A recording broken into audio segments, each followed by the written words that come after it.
Now on YouTube, it's time for some alternative commentary action with the Commenttary Hub.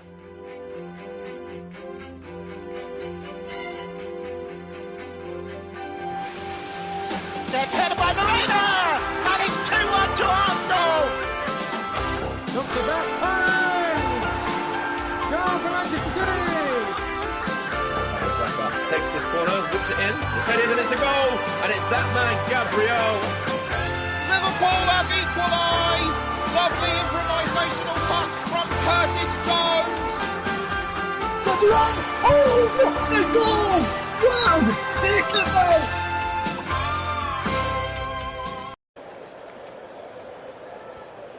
Welcome along to the Commenttary Hub's coverage. It's the Club World Cup final. We've been bowling down to this almost a month ago, 15th of June. It all started right up until today, when all those teams have been whittled down to just two of the Europeans' best. Chelsea from England take on Paris Saint-Germain in the Club World Cup final. The closing ceremony is just happening right in front of us right now as we get set ahead of kickoff for what's going to be a big game in the world of football. The Club World Cup final. Who will come out on top? Will it be Chelsea or will it be Paris Saint-Germain? Before we get started, I just want to say thank you to everybody who subscribed and liked our coverage. Please do so right now as well. You can like and subscribe to both YouTube channels. Click a like on this video and click subscribe if you're not already. And also as well, while you're there, go and search for our friends over at Focus on Football and subscribe to them as well on YouTube. And also while you're there as well, go and like our Facebook page, facebook.com/the Commenttary Hub. We're also on X, formerly known as Twitter, at Commentary Live 1. If you'd like to join us and become one of our followers over there, would be very much appreciated to doing so. I'm Russ, Vernon, and I'll be guiding you through this game this afternoon or morning, depending where you are. The kickoff for this game is local time, is 3 o'clock in the afternoon, 8 o'clock in the UK, maybe just after that now as we running over a little bit due to the closing ceremony as we get ready for the game between Chelsea and Paris Saint-Germain. I've got a man sat alongside me today for this game, and it's good to have him alongside us. He was on the second semi-final, which Paul James covered due to my technical issues. That man is Nick Jones. And Nick, very good evening to you. Good afternoon, good morning, depending where people are listening from. What are you looking forward to the most in this game today? Hello, Russ. Yes, it is great to be here. It is great to be here for the final, and I'm personally looking forward to seeing how PSG will be able to go against Chelsea, because they have been a huge powerhouse ever since the group stage, and most of their recent matches have had 3 or more goals. So I wouldn't bet against them winning this game 3-1. But who knows? Maybe Chelsea might have a thing or two to say about that. Yes, absolutely, Nicholas. Absolutely, my friend. And you're just talking about the goals that teams have scored coming into this one. Looking at Chelsea's route to the final for our listeners, in case they've missed any of the coverage here on the Commentary Hub or missed some of the action watching it as well. Chelsea in the group stages beat LAFC by 2-0. Neto and Fernandes on target. Neto was on target in their 3-1 defeat to Flamengo as well. Tosin Adarabioyo, Liam Delap and Tyreek George all on the score sheet against Esperance de Tunis in a 3-0 win in the final group stage game, which set up a round of 16 clash against Benfica. A game which lasted almost 5 hours in end due to the stoppage because of the weather conditions. Benfica against Chelsea. Chelsea won that game 4-1. Reece James, Christopher Nkunku, Pedro Neto and Keenan Dewsbury on the score sheet there. In the quarter-finals, it was Palmeiras who stood in Chelsea's way. They Chelsea won that by 2-1. Cole Palmer and an own goal from Weatherton to get them into the semi-finals, which 2 goals from the man who recently joined the club from Brighton, João Pedro, on 18 and 56 minutes respectively, booked Chelsea's place in the final. Paris Saint-Germain on the other hand, as they got to the final, this is how they did it. They beat Atletico Madrid by 4-0.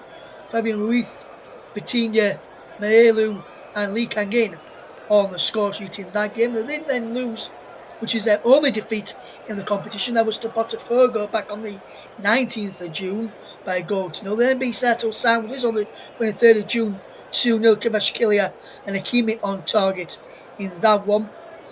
16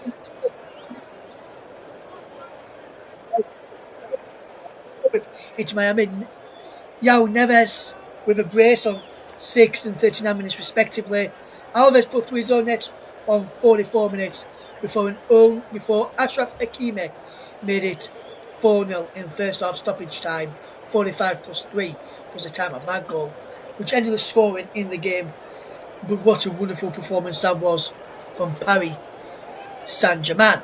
They then beat Bayern Munich by 2-0. Desiree Doué and Ousmane Dembele on target on 78 and 90 plus 6 minutes respectively, before their semi-final clash with Real Madrid, where they put the Spanish side to the core with a 4-0 thumping.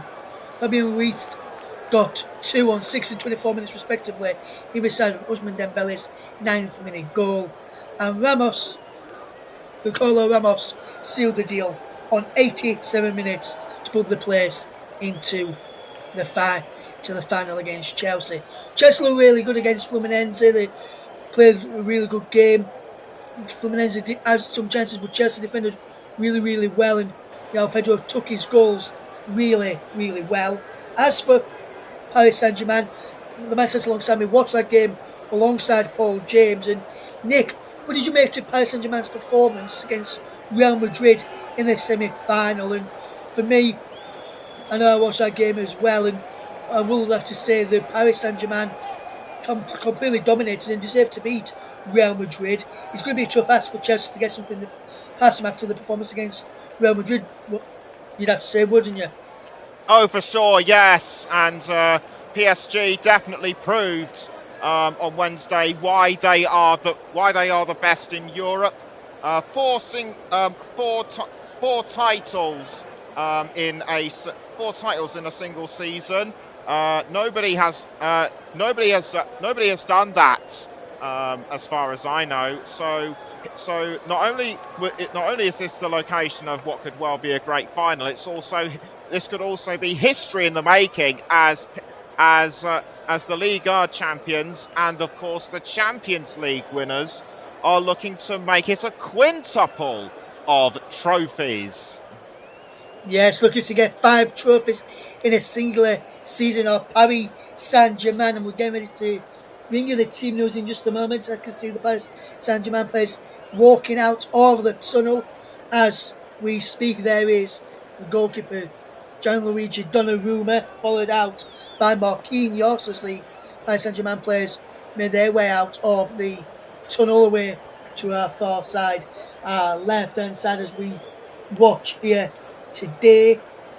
The Chelsea players are out there as well, and we'll be getting ready to go through the handshakes in just a moment or two, and when the handshakes get ready, we'll get ready to go through the team news for both sides. So we'll get ready to give you the team news in just a second, but I can tell you that Chelsea have been boosted the confidence coming into this game. They have, in the team today, they thought he may miss the game after limping out of training injured in the week.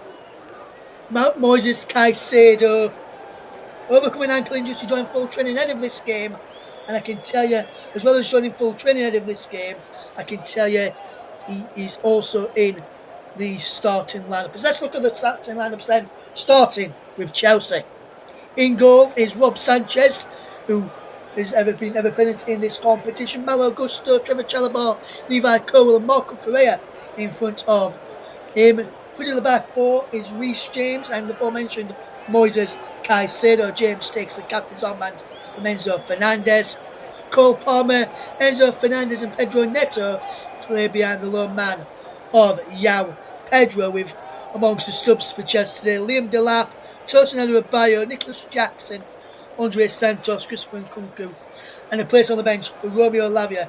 No place in the squad for Arsenal, potential Arsenal signing Noni Madueke. He's been undergoing the medical in London ahead of his move to Arsenal. Let's take a look then at the Paris Saint-Germain side, who line up like this.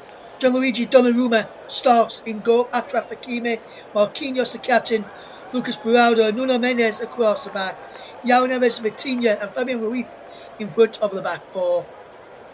And then in front of them, Israel Doué, Ousmane Dembele and Kvaratskhelia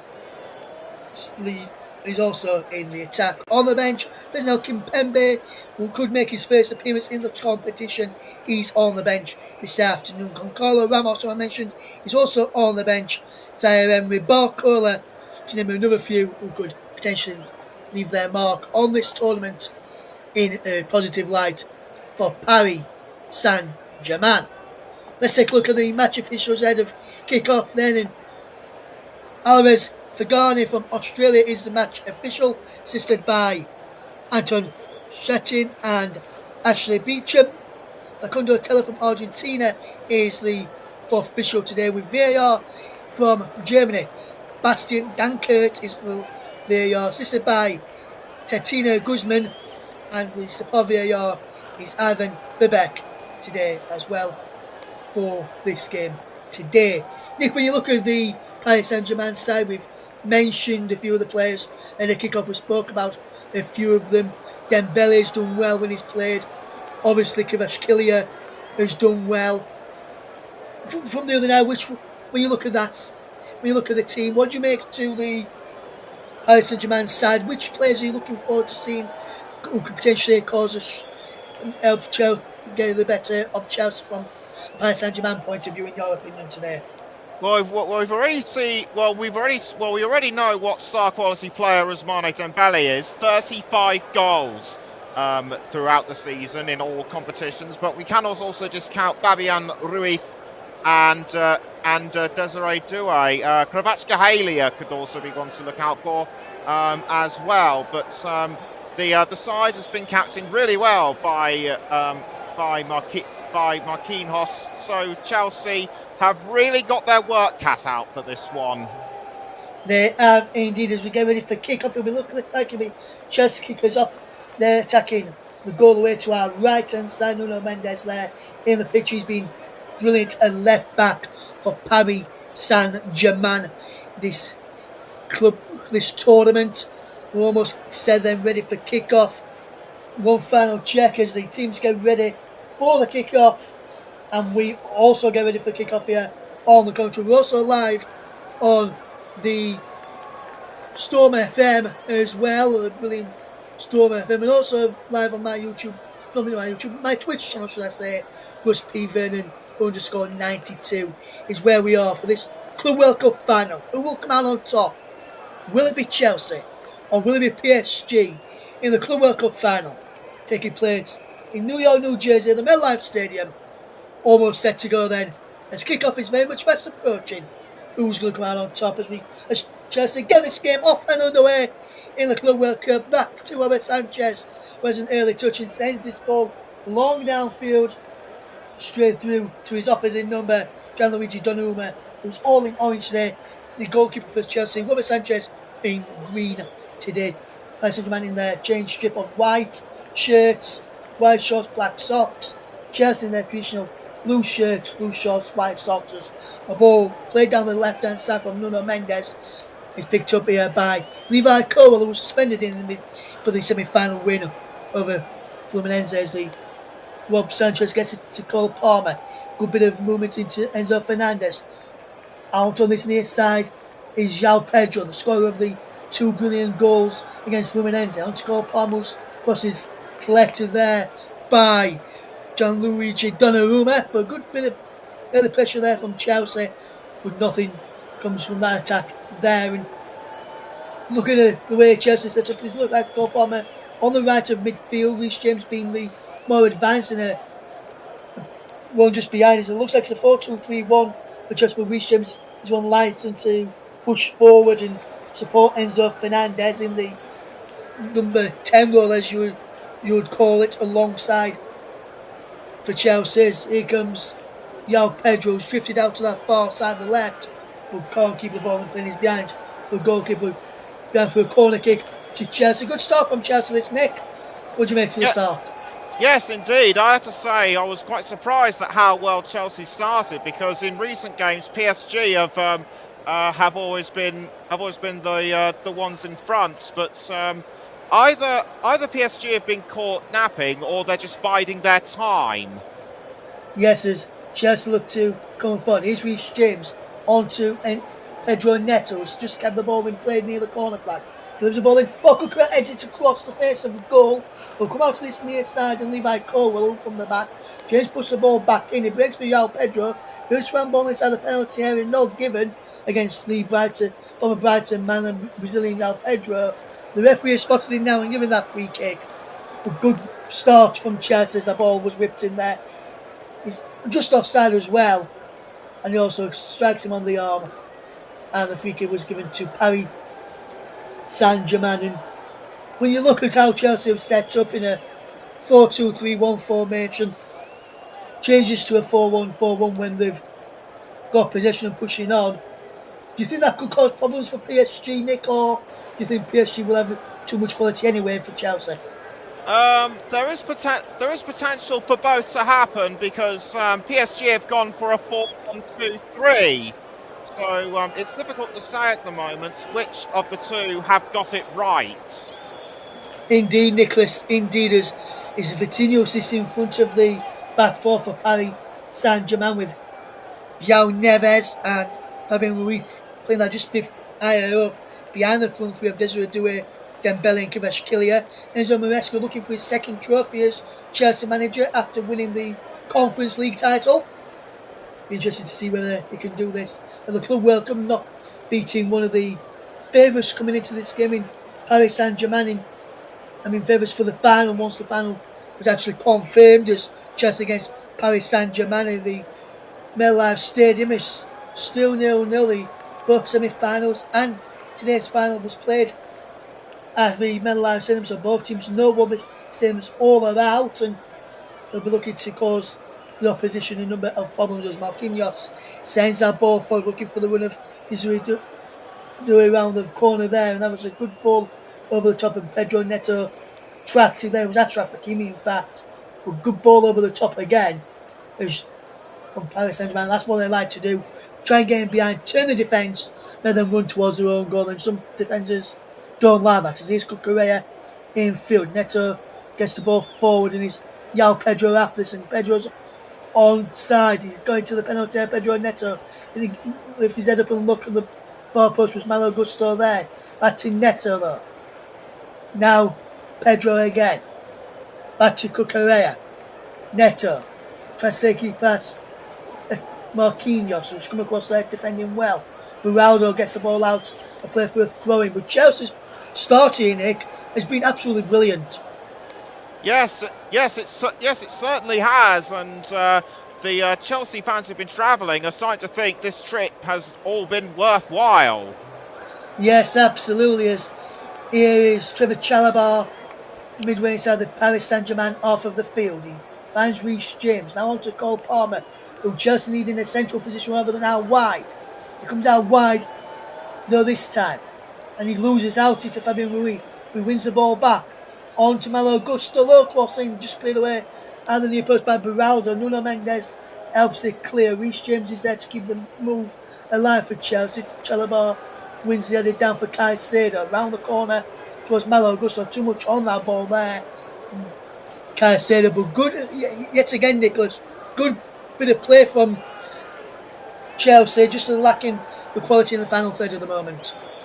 Yes, I would have to say they are lacking at the last moment. A bit skew-iff there from Caicedo, though he did have the right idea. Yes, and Good evening to Mike. He's what says good. Hi lads, hope you're all good here, Mike. Thank you very much. He's watching the England game and he says England have just had a penalty, Nicholas, and they've just gone 1-up against Wales. Georgia Stanway from the penalty spot has given England a 1-0 lead in that game against Wales. So England potentially, should France be the Netherlands, going through in the Women's Euros, which is good to see for the Lionesses from us as England supporters and English broadcasters, to see the nation doing well. I know there may be some Wales fans listening in. Not good for you, as he's Cole Palmer in our match for Chelsea down this right hand side, attacking the penalty area. Malo Gusto comes up to help him out as he just lost his foot in there, Cole Palmer. Gusto now has possession against Nuno Mendes. He plays the ball back into Reece James, and I don't know what about you, Nicholas, but with Reece James in this side today for Chelsea, I'm wondering whether Chelsea have utilised it as an option to potentially drop in at the back in case Gusto gets put too much further forward, and so they've got cover there in Reece James, who's a natural fullback. Then that midfield, he can just drop back into the back four if Paris Saint-Germain come out on a quick counter-attack coming forward. Get your thoughts on that in a moment. Is this Neto on the edge of the box? Is Fernandes. It's João Pedro. Back to Cole Palmer! Just into the back of it. Just wide from Cole Palmer. Oh, that was in for a second there. But Cole Palmer just fires it just wide. It's Chelsea come close there. 7 up in 8 minutes to take the lead there, Nicholas. Yes, and my word, what a shot from just outside the goal area that was. It just went through that defender, and it just bounced off the back post where the net stands, and Cole Palmer has his head in his hands. He can't believe it, and also surprised was Enzo Maresca. Yes, and you know what you make to the point I made a few moments ago, is where James is in decided to cover right back if Paris Saint-Germain break quickly, and Gusto's caught up through with James being a natural fullback. Do you think that's a tactical decision from Maresca that he's made to do that today with the pace that Paris Saint-Germain have got? Yes, I think that could well be a wise move from Enzo Maresca. Reece James could well be his secret weapon. Yes, and here comes Chelsea now with João Pedro down the other end. As we've just been talking about the Chelsea defence, Chelsea attack on the attack there with João Pedro, but it's lost possession now. Here is Marquinhos into Vitinha, and Vitinha just holds up the ball well and finds Marquinhos again. Here comes Marquinhos, who can make his way forward here for Paris Saint-Germain into Beraldo, and now Nuno Mendes. Beraldo again. Marquinhos again, the Paris Saint-Germain captain. Long ball downfield from Hakimi, looking for the run there. Down the field from Marquinhos, looking for Hakimi, should I say there. He's got it into to João Neves. João Neves again. And here comes Paris Saint-Germain with possession. Neves out wide to Hakimi. Hakimi back here to Vitinha. Now Nuno Mendes. Nuno Mendes has got Kvaratskhelia on the outside of him. And he's found him up against Malo Gusto. And Kvaratskhelia going one way. Now back to Ruiz. Back inside to Nuno Mendes. Nuno Mendes for Vitinha. Across there to Achraf Hakimi by Marquinhos. And Hakimi drops it back to Marquinhos again. Back inside the centre circle now, and halfway is Beraldo into João Neves, and back he goes again to Vitinha. This is good play, this from Paris Saint-Germain, just probing, just trying to move Chelsea out of the way. Paris Saint-Germain have won an advantage here if they had a man who went down off of the ball. Here is Vitinha. Good bit of moment here from Paris Saint-Germain into Marquinhos. Now Beraldo inside the centre circle. Here is Nuno Mendes again. Caicedo wins it back for Chelsea. João Pedro comes in with the challenge, and there's a Paris Saint-Germain player stayed down here. and it's Mendes. Yes, it's Nuno Mendes who's gone down here, and he felt the full force of that challenge from João Pedro there. I think it was a decent challenge, nevertheless, as we see a shot of Gianni Infantino and the American President Donald Trump sat alongside each other watching this game. I never thought I'd say that in the commentary, that Donald Trump was watching a game of football. It was always the first time for everything. As Nuno Mendes is crouching, watching on, as Paris Saint-Germain have got possession. Vitinha. As Paris Saint-Germain look to build a bit of momentum and get forward, the ball over the top there is onside. This is a Doué inside. He goes to Hakim, who loses out. Now Paris Saint-Germain have to get back in numbers as Marquinhos comes across and wins the challenge out against Pedro Neto. But been a good start to the game from Chelsea. Paris Saint-Germain started to fight back. But Nick, in this opening 12 minutes, Chelsea have been the ones who've been on top. Yes, that's right. They certainly have, and Paris Saint-Germain appeared to have woken up slightly, but those 12 minutes sleepwalking could come back to haunt them throughout the rest of this game. Chelsea are just too far ahead at the minute. Yes, there's a free kick to Paris Saint-Germain. Foul on Desiree Doué out there. Van Moises Caicedo. And Paris Saint-Germain players, it was Marco Correa who fouled him, and they wanted a yellow card for the Spanish left back. Nothing more than just a free kick there for me. Nick, is that just a free kick for you, or do you think that is worthy of a yellow card? I would probably say just a free kick or something, but I think the referee called the yellow card because there was a bit of boot contact with the knee. Yeah, there was no yellow card there, but it was just a free kick. Which was given. Right. Update on the England game. England 2-0 now. Ella 2 on the score sheet against Wales. Big thank you to Mike for giving us the England updates on the game this evening against Wales. We'll give you the half-time and full-time score from the France against the Netherlands game, as well as the England game, as well as the ball across here from Paris Saint-Germain goes behind for a goal kick.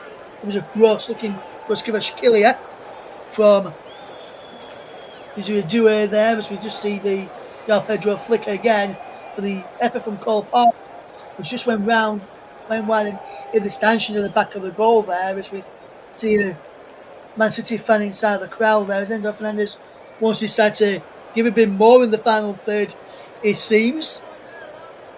Still 0-0. I've played almost 15 minutes of this game in the MetLife Stadium here in New York, New Jersey, where it's Chelsea 0, Paris Saint-Germain 0 in the Club World Cup final for 2025. Who will win the Club World Cup? Stay with us and we'll let you know who will win the Club World Cup and whether it'll be Chelsea or Paris Saint-Germain winning that.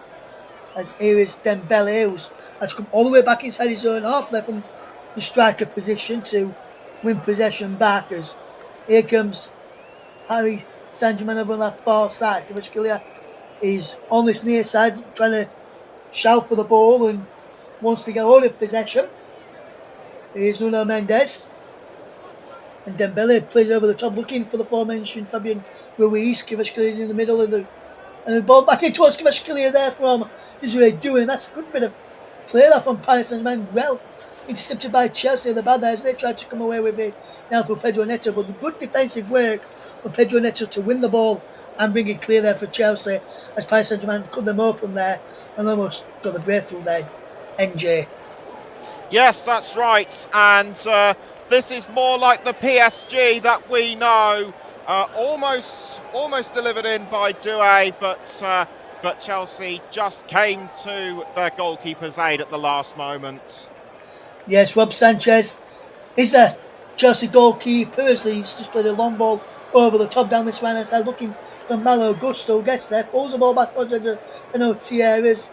Fernandez leaves the ball in towards João Pedro. Couldn't take it there, and he bounces through into the arms of Gianluigi Donnarumma. Who throws it to Pedro, throws it to Nuno Mendes, into Beraldo, now Marquinhos. And now Hakimi. Vitinha turns, drops it back to Donnarumma, all in orange, as he looks to send this ball forward. Chelsea running back from Gusto and Palmer. Gusto again. Breaks now for Nuno Mendes, who will let the ball run out of play for a throw into Paris Saint-Germain. 16 and a half minutes played here. It's still Chelsea 0, Paris Saint-Germain 0 as we watch on. And we watch this game unfold, and I think PSG just slowly creeping their way back into it. Chelsea still having the better of the chances. No real test for Rob Sanchez, just a no real test for Donnarumma. But Chelsea are the ones who's been creating the more chances thus far. As is Kvaratskhelia for Paris Saint-Germain hoping to change that feat. Good bit of players. One of the men is on the forward run is Dembele to Ruiz. Back now infield to Vitinha. Across there now. And Marquinhos. All over the top looking for Nuno Mendes, who was up from the back there. Malo Gusto's there to defend and clear the ball away. And he does clear it away straight into the Paris Saint-Germain half. Here is Vitinha. To bring this ball forward is Ousmane Dembele. Cuts in field here, Dembele. Now here comes Desiree Doué. Just penalty. Desiree Doué shot saved by Rob Sanchez. Decent effort from Paris Saint-Germain. The first shot of the game, which is 4 to save. And it's come the way of Paris Saint-Germain. And Desiree Doué there. NJ. Yes, indeed. Doué knew what he was doing, but Sanchez was just equal to him. PSG just need to keep applying pressure, and they'll get in front somehow. Yeah, an update from the Women's Euros as well from Mike Orneman. England dominating the game almost 3-0. Just Kira Ocean's finding effort just wide of the post for the Lionesses. And in the other game, I'll break off in a moment as Paris Saint-Germain are coming forward. But Sanchez just clears that ball away, straight through to his opposite number, Gianluigi Donnarumma.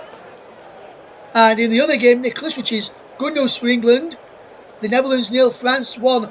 Telete has got the goal there for the Netherlands, for the French against the Netherlands, which means England could be, as it stands, progressing through to the next round of the Women's Euros, which is good news for Serena Wiegman and the Lionesses there as we watch this game here in the Club World Cup. As Desiree Doué just does well get away from Cucurella and send a brilliant ball over the top for Achraf Hakimi, who's onside up against Pedro Neto. Back to Desiree Doué there.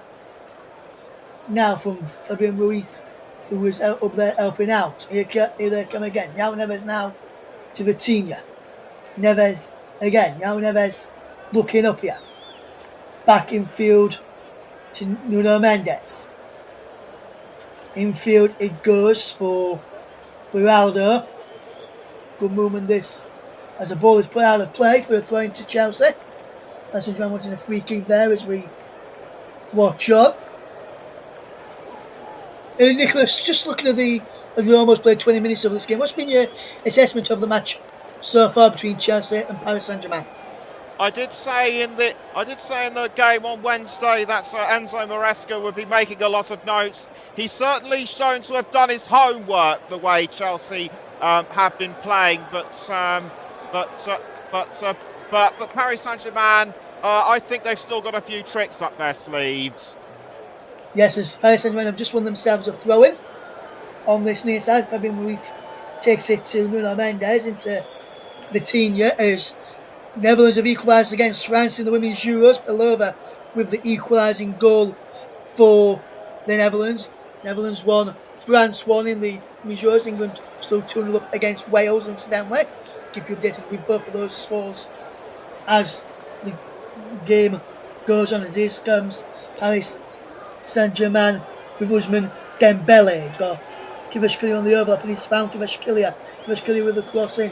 Cucurella heads the ball away to Neto. Chelsea look to come away with possession. Reece James has got Cole Palmer on the outside of him, and Cole Palmer is charging forward here for Chelsea. Holds up the play well. Gusto goes on the overlap, and he comes back here. Cole Palmer keeping the ball well into Levi Cowell, who's back into the side after missing the semi-final win over Fluminense with a suspension. Paris Saint-Germain missing 2 players through suspension themselves in this game today. So the ball over the top here is Malo Gusto in behind Nuno Mendes. Malo Gusto's in here for Chelsea. Goes back inside. Malo Gusto shuts his box. Comes back to Cole Palmer! And Chelsea have taken the lead. 22 minutes on the clock. And Cole Palmer has opened the scoring for Chelsea. It's been coming. Chelsea been on top. Fantastic bit of play down the right hand side. Gusto with the ball. Come back to the onrushing Cole Palmer, who slots it to the back of the net. He's kicking off inside the penalty area now, just trying to sort all this out. Chelsea with the lead, and it's Chelsea 1, Paris Saint-Germain 0. Cole Palmer has got the goal, and it's Chelsea 1, Paris Saint-Germain 0. Yes, absolutely brilliant from Cole Palmer, and the referee still trying to calm everyone down as Maresca's talking to Neto. But for Cole Palmer, his 17th this season, what a time to do it, and just goes to show that what I said earlier, Enzo Maresca has clearly done his homework. He's given very clear and direct instructions to the players, and it showed. So nice assists from Malo Gusto, and Palmer said, "Thank you very much. I'll just finish it off with my left foot." Yes, Chelsea 1, Paris Saint-Germain 0. Cole Palmer's second goal of the Club World Cup, and his second goal in the final through the legs of Marquinhos, which put it in sight.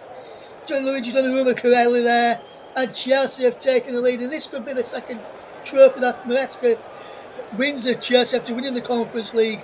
But Chelsea lead by a goal to 0. It came on 23 minutes, and it was from their new number 10, Cole Palmer.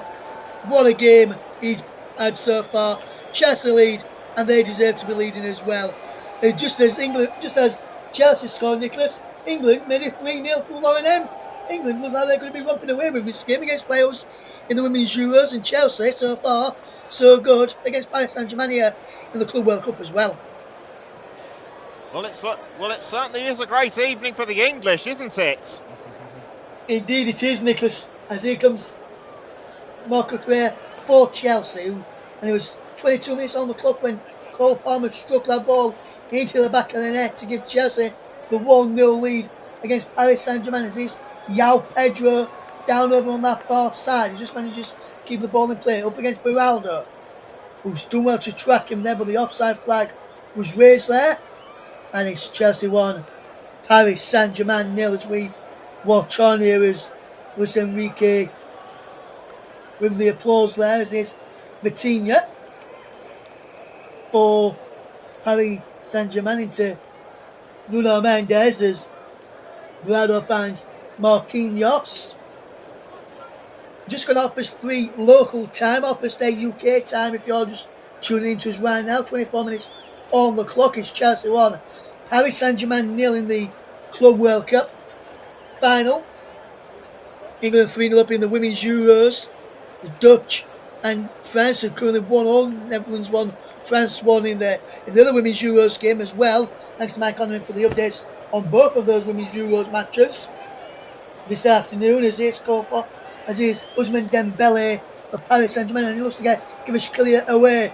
A wonderful challenge there from Trevor Chalobah. And Nick, I've been impressed with Trevor Chalobah, not just in this game so far, but this season overall for Chelsea. But what we made to him in this game so far, brilliant piece of defensive play there, which done well also here, as well as we'll go for the cooling break on 25.5 minutes. Yes, that gives me perfect enough time to explain about Trevor Chalobah. He's been very quiet up until now throughout this game, but that was a good attack from him from behind nonetheless. Paris Saint-Germain really need to start thinking about how they're going to break Chelsea down, because now now they've only just realised that they're a lot tougher than what they would have thought in the first place. Yeah, absolutely, Nicholas. Absolutely. It's only the cooling break as things stand right now. So let me just tell you, as it stands right now, as we watch this game, we know that Chelsea, that they're going to be winning against Paris Saint-Germain and winning the Club World Cup as it stands right now. But as it stands right now in the Women's Euros, let me tell you of how what those results in the Women's Euros mean in the terms of who goes through from Group D in the Club World Cup. No, Club World Cup, Women's Euros, should I say. As it stands right now, with the scores as they are, France are going through as group winners from Group D. And in second place right now in Group D, and you'll see the chance here for Desiree Doué again, where he had that shot which was saved by Rob Sanchez, the first real chance of the game from either side. Good save there from Rob Sanchez to deny Desiree Doué. But as it stands right now, with England leading 3-0 against Wales and the Dutch drawing 1 apiece against the French, France win Group D, England come second in Group D as well.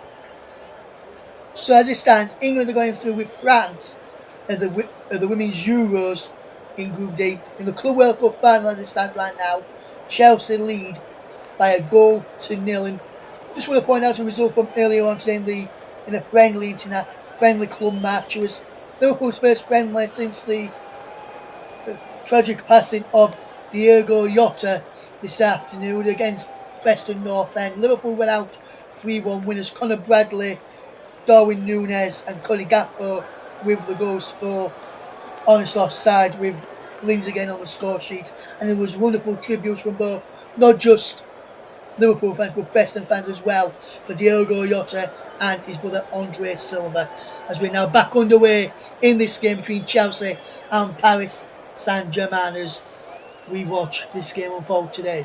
It remains Chelsea 1, Paris Saint-Germain 0 in the Club World Cup final. And as of course, the thoughts of everybody here in the Commenttary Hub goes out to Diogo Jota's family, friends and colleagues at Liverpool Football Club as well.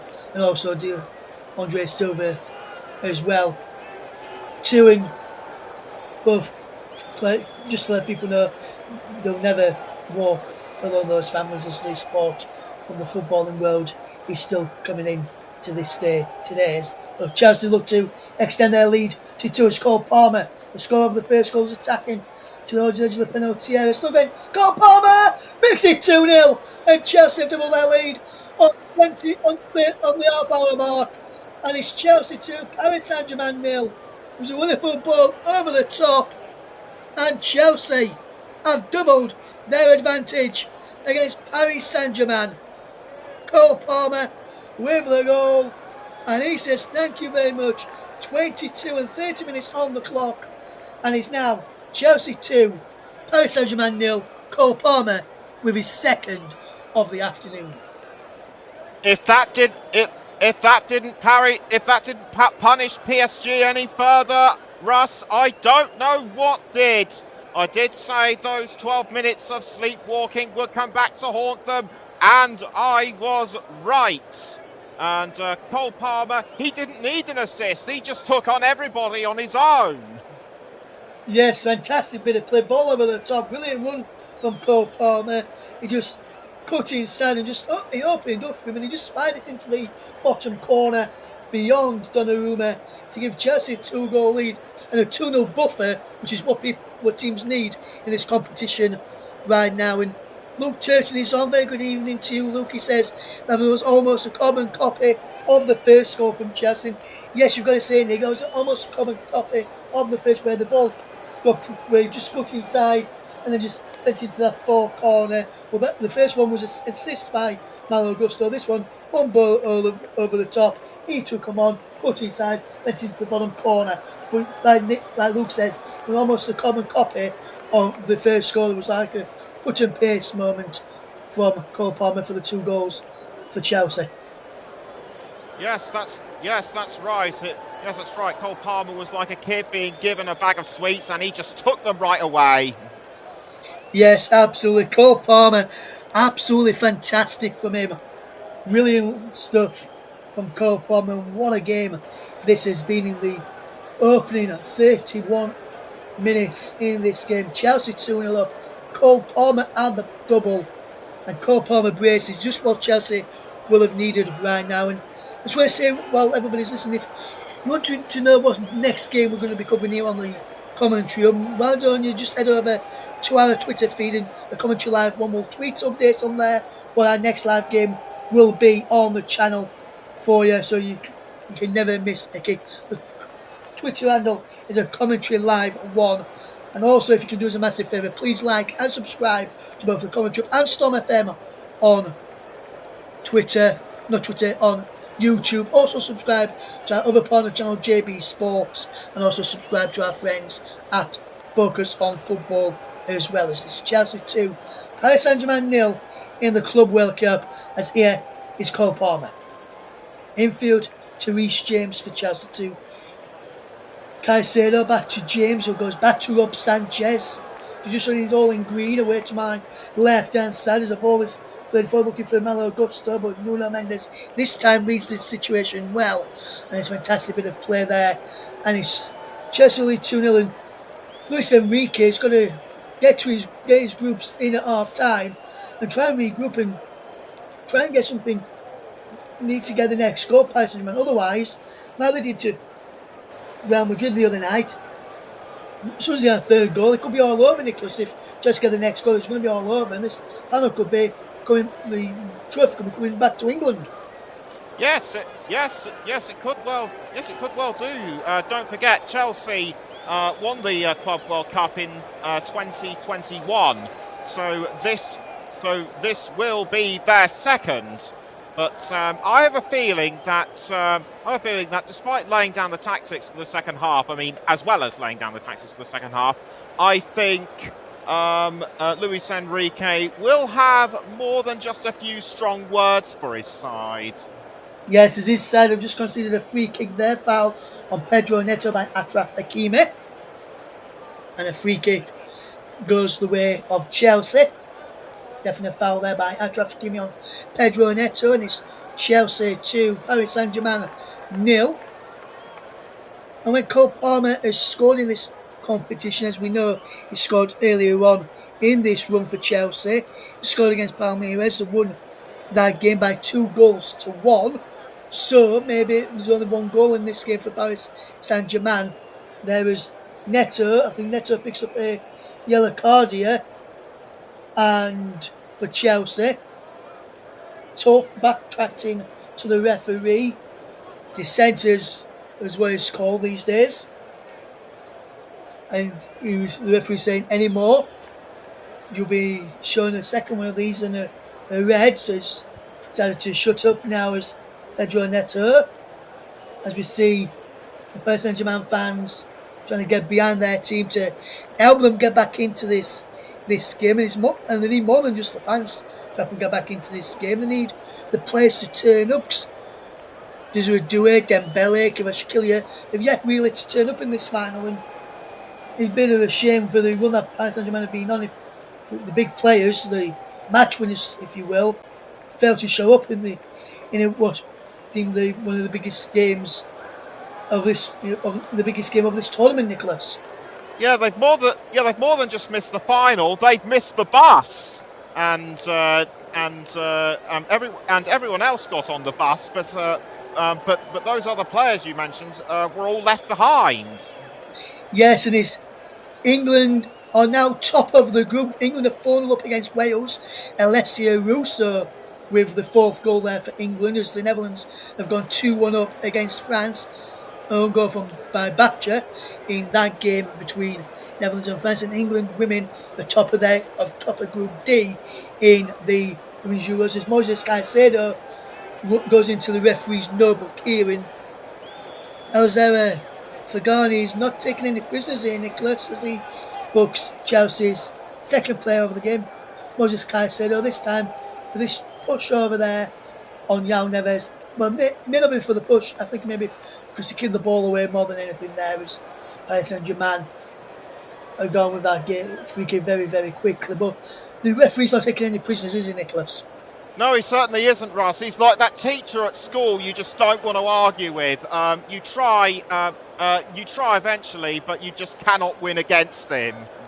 Yes, absolutely. I think that's what this referee has been like so far today. So here comes Moses Caicedo towards Pedro. Too much on that ball for Pedro to chase after there. Neto couldn't go after that as it was cut out by Marquinhos. As here comes Vitinha as he looks to try and help Paris Saint-Germain force a way back into the final.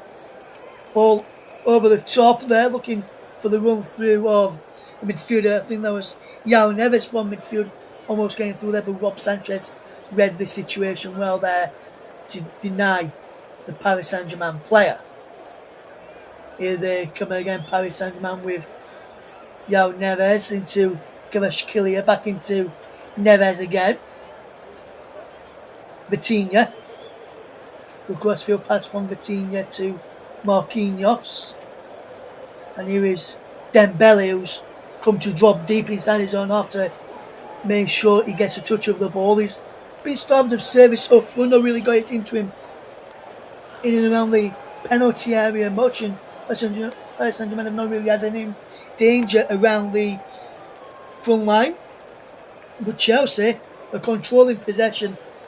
He's been in around 37% in Chelsea's half, 7% in the middle, 56% has been in the Paris Saint-Germain half of the field, and that's where Chelsea want it, in the opposition's half and away from their goal, and where they can hurt the opposition rather than where the opposition can hurt them, as the ball is played forward by Rob Sanchez. He breaks towards Gusto, who's trying to get away as Nuno Mendes gets it back to Donnarumma as Chelsea force a press on there, and Neto can't go any further than what he's just done there, but the ball down through from Hakimi into touch, and it remains Chelsea 2, Paris Saint-Germain 0. As is Cucurella for Colwell.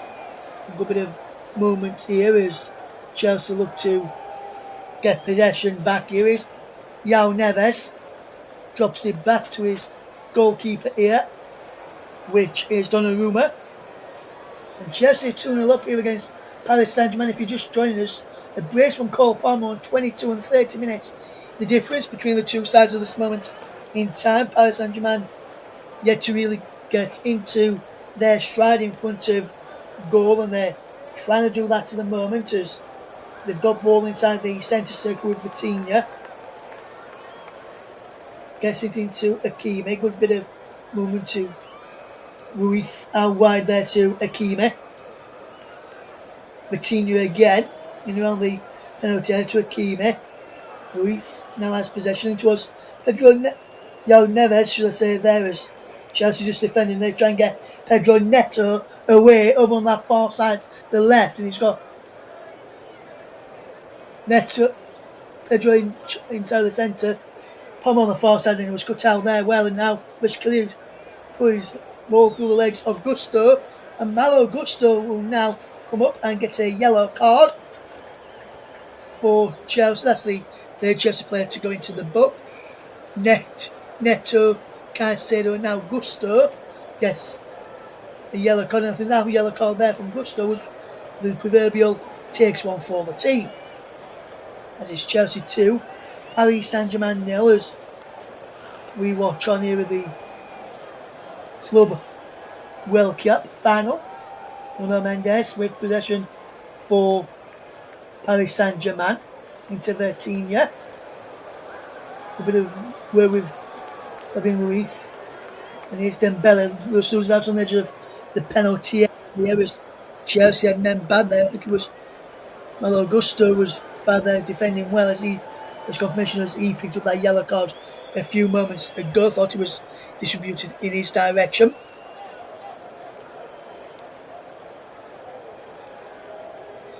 As we watch this game unfold, Chelsea 2, Paris Saint-Germain 0.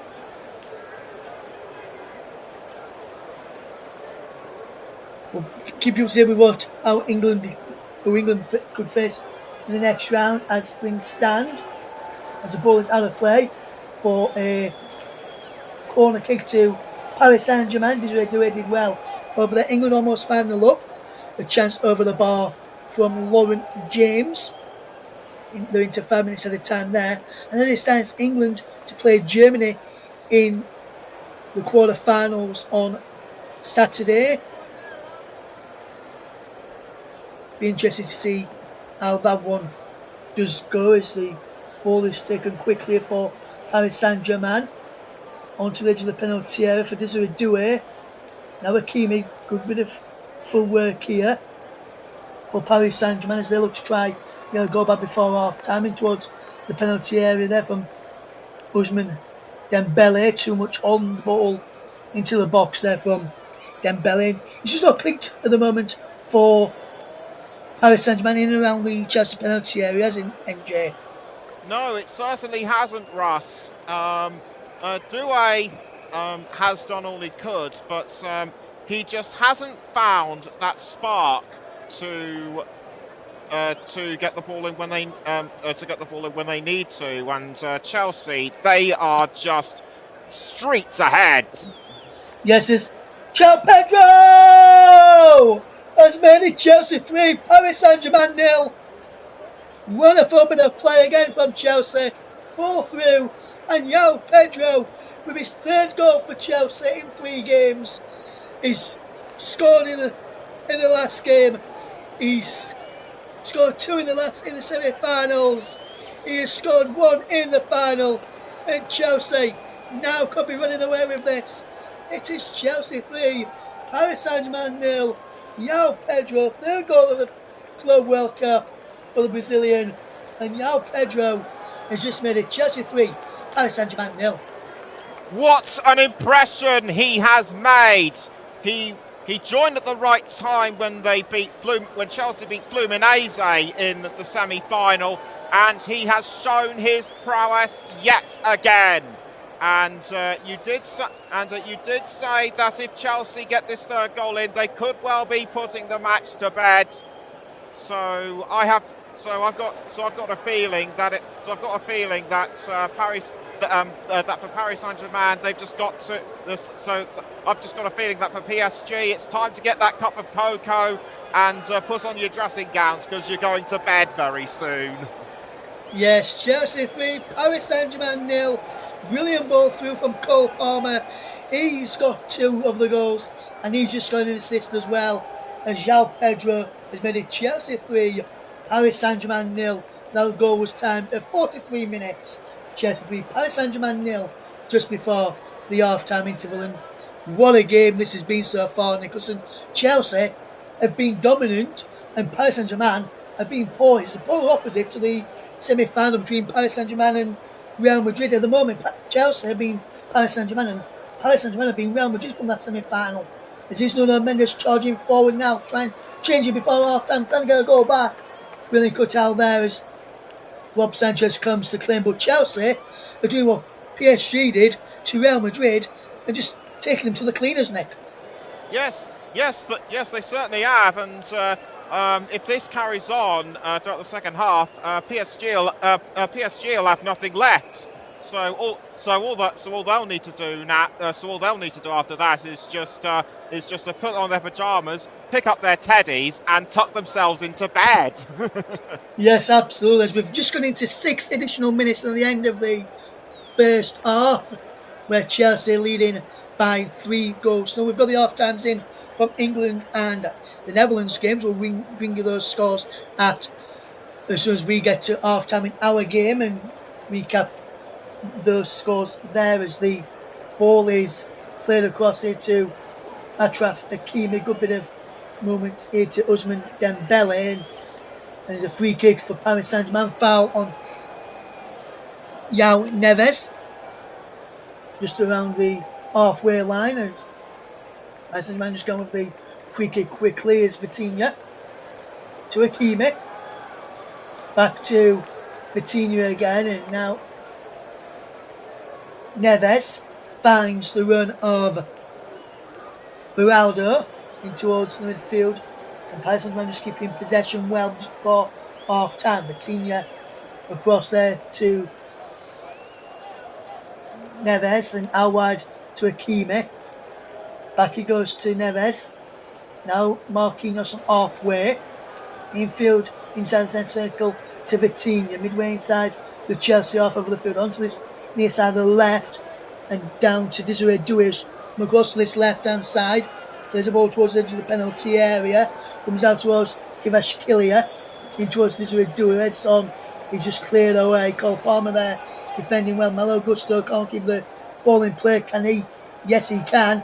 Chalobah sends the ball long downfield. His header up and away. Breaks in towards the centre circle. And João Neves just inside the Chelsea half. Awad to Hakimi. Paris Saint-Germain look to get a goal back. Here's Dembele back into Hakimi. Hakimi with the cross in. João Neves! And a save by Rob Sanchez. With a stooping low header there from the head of João Neves. And a comfortable save there from Rob Sanchez. They're just going to have to throw everything at Rob Sanchez at Chelsea, PSG now, but I still think they have left it far too late. Yes, and there's another half yet to go, Nick, as we've played 2 of the 6 minutes, 2.5 minutes of the 6 added on at the end of this first period. Chelsea 3, Paris Saint-Germain 0, as it stands right now.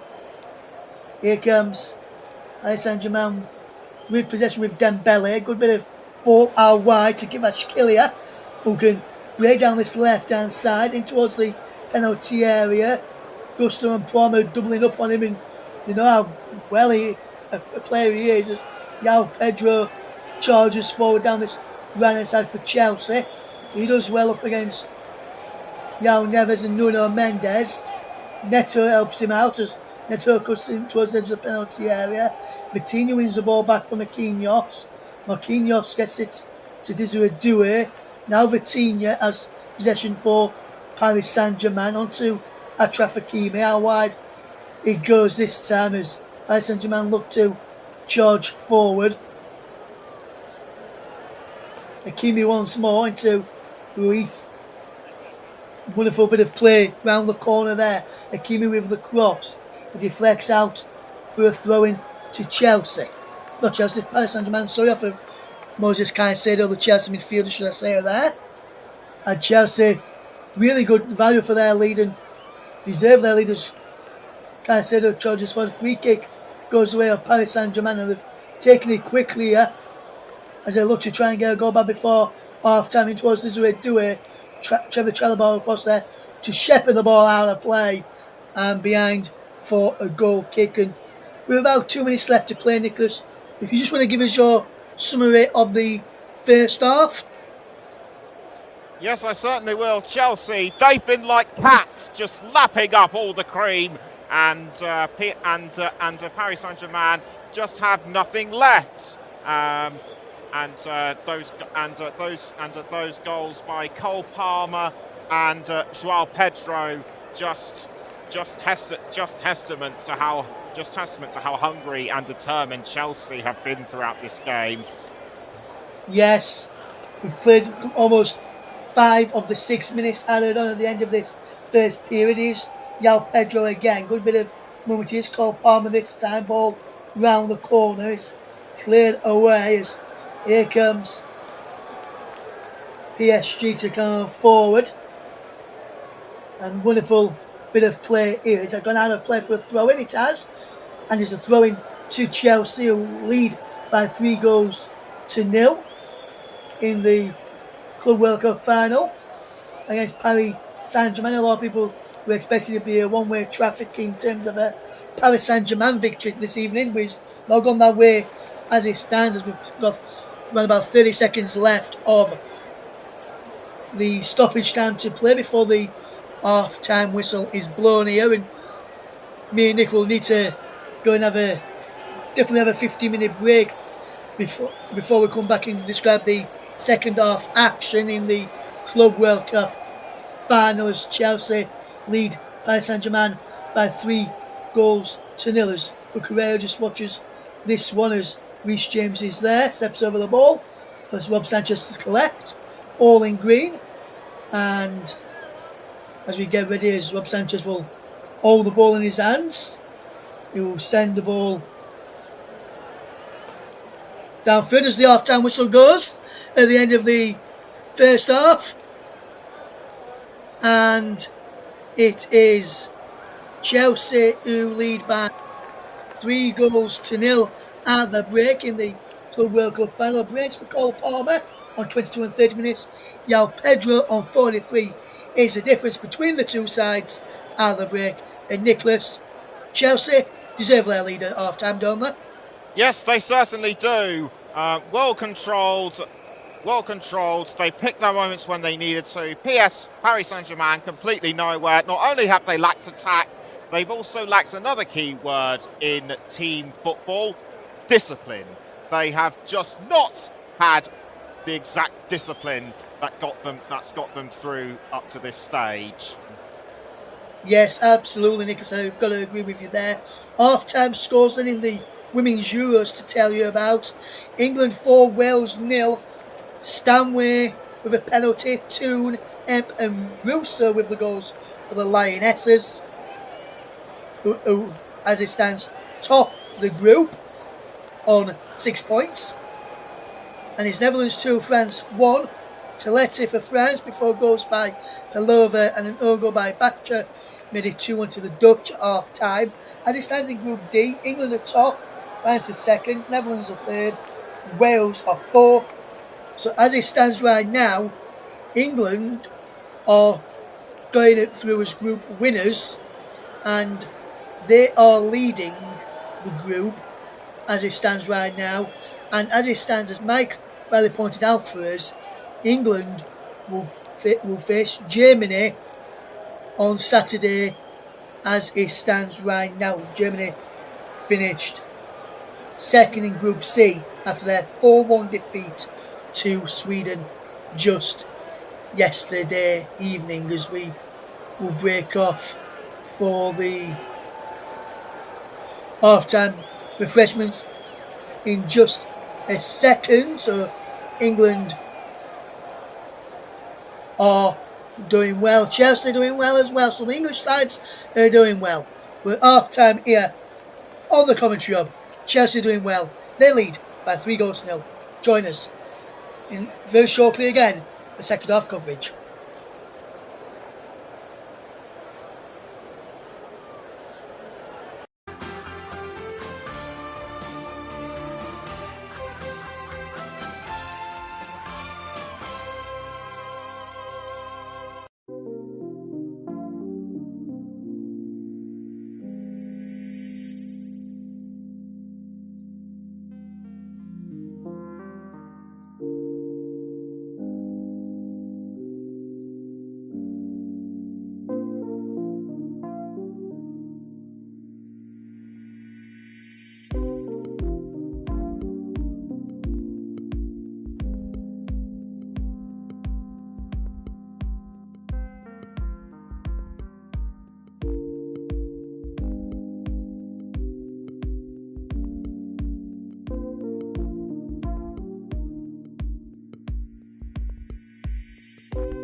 Welcome back to the Commentators coverage of the game between Chelsea and Paris Saint-Germain. We're just getting ready for the second half to get underway very, very short. We're still doing a half-time break with some live performances going off at the game at half-time, so we'll be getting ready for the second half very, very soon as we get ready to see who comes out on top in the second half. Chelsea are the lead by 3-0 at half-time as we get ready for the second half very, very soon. It looks like Coldplay is performing right now as we get ready for the second half very, very shortly. While we're at half-time, I'm just going to bring in my co-commentators alongside us, Nicholas Jones. Nick, are you with us, my friend? Yes, I am. Just having a cup of tea at the minute. Yeah, and just looking at the first half overall, going into the second half, what do you think Paris Saint-Germain need to do better of in this second half coming up shortly to get the better of Chelsea? Well, they had lack of discipline in the first half and also lack of attack. They need to start attacking more, and they also need to bring in more of their best players who featured strongly in the semi-final match against Real Madrid. I mean, they just lacked the aggression. Yes, and Chelsea have just been absolutely brilliant in that first half. Do you think Maresca will be saying to his side, just keep going, we want more, just keep playing the way we are, let's just have more of the same in the second half? I think he will be going for more of an attacking in the second half, but he also has to be aware that Luis Enrique will have watched how Chelsea play, and will want to find a way to turn the tables on them. So I think Maresca is saying, just keep doing what you're doing, but don't get too complacent. Yes, absolutely. Just keep doing what you're doing. Don't get too complacent in the second half. When you look at some of the Chelsea players who we've seen on show in that first half, Cole Palmer's got 2 goals. Yao Pedro's got another, but there's been brilliant performances from the likes of Reece James down the right hand side from that midfield. Also, Malo Gusto's done well. Which players from Chelsea have impressed you, Nicholas, in that first half, and why have those players impressed you more than the others on show today? I would probably have to definitely say Palmer and Pedro, because they were the scorers. But Shalabar and James have also been good. Have also been good themselves, and I also have to say Gusto. He provided the first assist for Cole Palmer. He did indeed, Nicholas. He did indeed. And looking back at PSG, they've not really got the likes of Ousmane Dembele, Madueke, Kvaratskhelia into the game much in that first half. When you look at the bench, the only real option they've got on there who could potentially change things from attacking options is potentially Barcola, maybe Ramos as well, Goncalo Ramos as well, or maybe even Zaire Emery.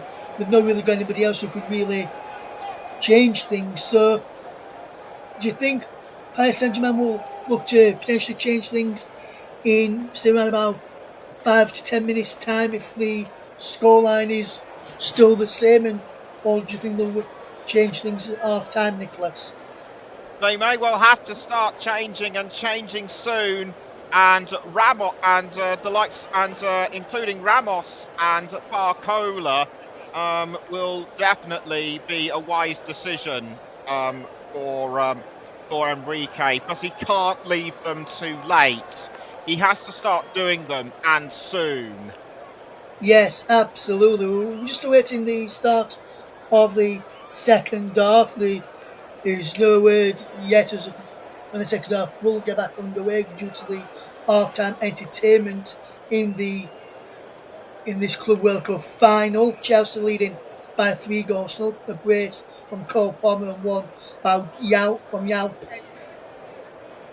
Just looking at Cole Palmer's performance, that first half performance, Nick, from Cole Palmer has been absolutely brilliant, hasn't it? Yes, it certainly has, and he could well be in the running for my player of the match.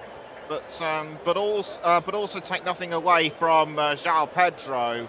I have a feeling that Chelsea will get at least 1 or perhaps even 2 more goals. PSG might strike back a couple of times, but by then I'm pretty sure it will be too late. Yes, absolutely, because I think it's too late already for Paris Saint-Germain here in the MetLife Stadium in New York, New Jersey tonight against Chelsea. The second half will be beginning to get underway very, very shortly between the two sides. Looking forward to what's going to be a very big game between the two sides as we get ready for the second half very, very shortly. As Chelsea, as you can see there, more shots, more on target, more big chances in this game, but Paris Saint-Germain have more possession. Well, possession doesn't win your football matches. You've got to take your chances, and only 2 shots in the game from Paris Saint-Germain, both on target, which have not really, which were routine saves, you'd have to say, for Rob Sanchez.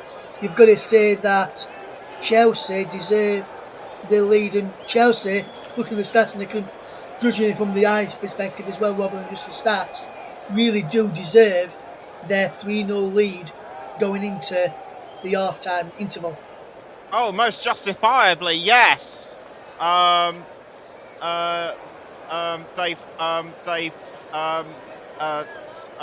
though PSG have had more in terms of possession, like you say, it doesn't win you football. They just haven't had any big chances, and they need to start getting them from the time the whistle blows. Yes, and as it stands right now, Chelsea in complete control of the game. Don't be fooled by the possession stats this afternoon as we get ready for the second half in a few moments' time. We will just going to take a quick break, very, very shortly as we get ready. In fact, we won't take a quick break. We're getting ready for the second half very, very soon in the game. We'll get ready for the second half very, very shortly. If you all wants to tune in, we are getting ready for the second half any second now. Chelsea leading by 3-0. Just a more change ready for the second half shortly. The teams are getting ready to come back out in a moment or two's time. You can see there a lot of the subs that both teams can make in the second half. All we can only make 5 changes both sides. And when you look at this, Nicholas, Chelsea quite a lot of options on their bench compared to Paris Saint-Germain this evening. And Chelsea, you'd have to say, have got the more attack-minded players on the bench who can add more goals to the game rather than Paris Saint-Germain. Yes, they've certainly got a lot more to play with the likes of Delap, Jackson, George, and also Nkuku. So Chelsea, so more choice for Chelsea could well be yet another sting in the tail for Paris Saint-Germain. Yeah, absolutely.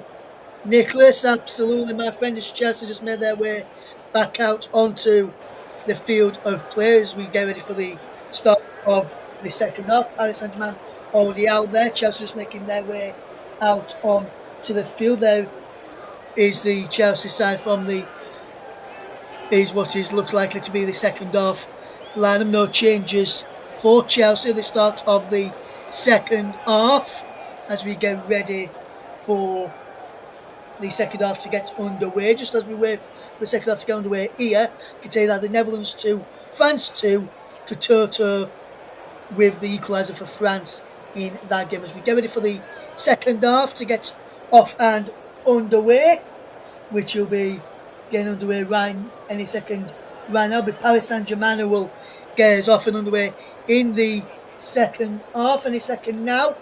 And the second half will be underway now as we've got the second half off and rolling between Chelsea and Paris Saint-Germain, and remains Chelsea 3, Paris Saint-Germain 0. Just started into the second half as we get ready for the second, as we're underway in the second half. We'll bring you up with the teams again in just a few moments' time. No change to either side by the looks of it at half time. So Chelsea will end up with Rob Sanchez in goal, Malo Gusto, Trevor Chalobah, Levi Cole and Marco Correa across the back. Reece James and Moises Caicedo in front of the back four. Cole Palmer, Enzo Fernandez and Pedro Neto will play with João Pedro leading the line. As for Paris Saint-Germain, who are in possession on this near side, they line up with Donnarumma in goal, Hakimi, Marquinhos, Beraldo and Mendes, Neves, Vitinha, Ruiz, or Ruiz as his pronunciation is. This with Doué, Dembele and Kvaratskhelia lead the line as we get ready for the second half to really kick into gear as it remains Chelsea 3, Paris Saint-Germain 0. Nuno Mendes is on the charge over on that far side. He's attacking towards the penalty, and he comes towards him, and it's a fantastic save there from Rob Sanchez as Fabian Ruiz tried to get in there to get on the score sheet. There's no changes to either side at the break. 5 subs remain for each side as the ball long is looking for João Pedro, and it remains Chelsea 3, Paris Saint-Germain 0. As we're underway for the second half. And NJ, so the second half, Paris Saint-Germain almost in there for an early goal. What have you made to the opening start from Paris Saint-Germain? We'll get that in the second as Kvaratskhelia is on the charge in towards the penalty. Kvaratskhelia! Shot saved by Rob Sanchez and just cleared away from in front of him by Levi Cole, and the ball back towards Hakimi down this near side. Goes out for a goal kick. Paris Saint-Germain started better in the first half compared to better in the second half compared to what they did in the first, Nick. Yes, they certainly have. Started better, but I still think they really need to get their skates on. They're not being as attacking as they would have liked to be. Yes, and Chelsea 3, Paris Saint-Germain 0. As here comes Cole Palmer for Chelsea. Palmer holds up the ball for Reece James. Back into Malo Gusto as Chelsea look to keep hold of possession. Can Chelsea extend their lead? I can tell you it's Netherlands 2, France 3. Cascarino with the goal there, which means France come top, England come second in Group D as it stands right now. The Netherlands 2, France 3. Couture and Cascarino goals in the second half. They put France 3-2 up against the Netherlands. England still lead 4-0 against Wales in the Women's Euros at the start of the second half in those matches as well. As here comes Chelsea looking to get the ball forward. And there's a free kick foul on João Pedro there, who wins inside a free kick. And João Pedro there, Nick, does really well to win inside a free kick and take a bit of pressure off their defence. Yes, certainly. Certainly. If that was tactics, then that was a really good move by João Pedro. But Chelsea definitely awarded this free kick, and it's either going to be James or Neto. Yes, it is James. He's taking it quickly to Malo Gusto, who delivers a cross into the penalty area. Too much on that. In fact, it was Cole Palmer with the cross in. Too much on that from Cole Palmer, and behind for a goal kick to Paris Saint-Germain. Just to remind you of the match officials for this evening's match between Chelsea and Paris Saint-Germain. Whereas Vernon from Australia is the match referee, assisted by Anton Shetinin and Ashley Beecham. Facundo Tella from Argentina, the fourth official, with Bastian Dankert of Germany, assisted by Tatina Guzman, and Ivan Babek is the officials for the Club World Cup today between Chelsea and Paris Saint-Germain. What can Chelsea and Paris Saint-Germain conjure up in this second half? We will see plenty of goals in the second half as we watch this game unfold this afternoon. Or even depending where you are in the world, as here comes Paris Saint-Germain with the ball in towards the penalty area. Usman Dembele can't go on the end of the ball from Vitinha. Breaks to Kvaratskhelia against Cole Palmer, and Kvaratskhelia comes out on top and finds Nuno Mendes. Inside to Vitinha there, who can get the ball out wide to Hakimi. Hakimi can gnaw the ball in field. Wonderful bit of play from Desiree Doué to Vitinha. Vitinha now finds Ruiz, who gets the ball forward. Brilliant 1-2 between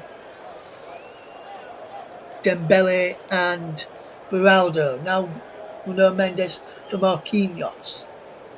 Out wide to Hakimi. Hakimi sends it infield to Usman Dembele.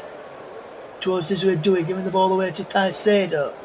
And now Enzo Fernandez turns away, just loses the ball as he tried to bring it forward. He's now with Desiree Doué once more, and Desiree Doué is charging forward in towards the penalty area. Desiree Doué's low crossing, and Usman Dembele's shot is saved well by Rob Sanchez and cleared away to safety by Malo Gusto. But Paris Saint-Germain, real good save there to push it behind and get the saving as the cross comes in again. Too much on that, and it goes out to play for a throw to Chelsea. But Rob Sanchez with a fantastic save there to unite Usman Dembele. Yeah, PSG almost had it, but it was child's play for Rob Sanchez. Very artistic move with his arms and legs, and that was just an easy enough save for me. Yes, and Paul, our producer, says he should have scored that. Yes, he really should have scored that. Usman Dembele, we I think we've got another goal in one of the games in the Women's Euros. We'll get across that in just a second. It's Chelsea on possession with Yao Pedro up against Beraldo and Ruiz. Wonderful play from Yao Pedro. Good hold-up play, and he wins. I thought he won inside the free kick there, but the referee says no, play on. With Paris Saint-Germain with Ruiz can come away with possession. Here's Marquinhos. Marquinhos can charge up towards halfway. Here's Achraf Hakimi into the path there of Desiree Doué. Coach same field away from Pedro Neto. Back into Beraldo. Now Nuno Mendes in possession as he's come forward. It's the Netherlands 2, France 4. Cascarino with their second of the game there. Well, you know what that means for the table after this attack from Paris Saint-Germain with a low crossing from Ousmane Dembele. Too much on that, he should have been in the middle there. Dembele, another one crossing it in. Here's Enzo Fernandez. It goes down, free kick wanted by Chelsea, not given by the Australian referee. Here comes Ousmane Dembele in towards Kvaratskhelia. Kvaratskhelia going one way then the other. Tries to cross in off Gusto behind for a corner. And there's a Chelsea man down here. It's Enzo Fernandez who's down. And Chelsea were adamant that should have been a free kick. Having away with the Australian referee who's not giving it. And it remains Chelsea 3, Paris Saint-Germain 0. As it stands in Group D, France coming top, England coming second, Netherlands coming third, and Wales coming bottom of Group D. As a throw-in will be taken by Paris Saint-Germain to fight Nuno Mendes into Desiree Doué. Desiree Doué will charge forward and lines up a strike, which goes just the wrong side of the post from Paris Saint-Germain's liking. But a decent effort nevertheless, and it remains Chelsea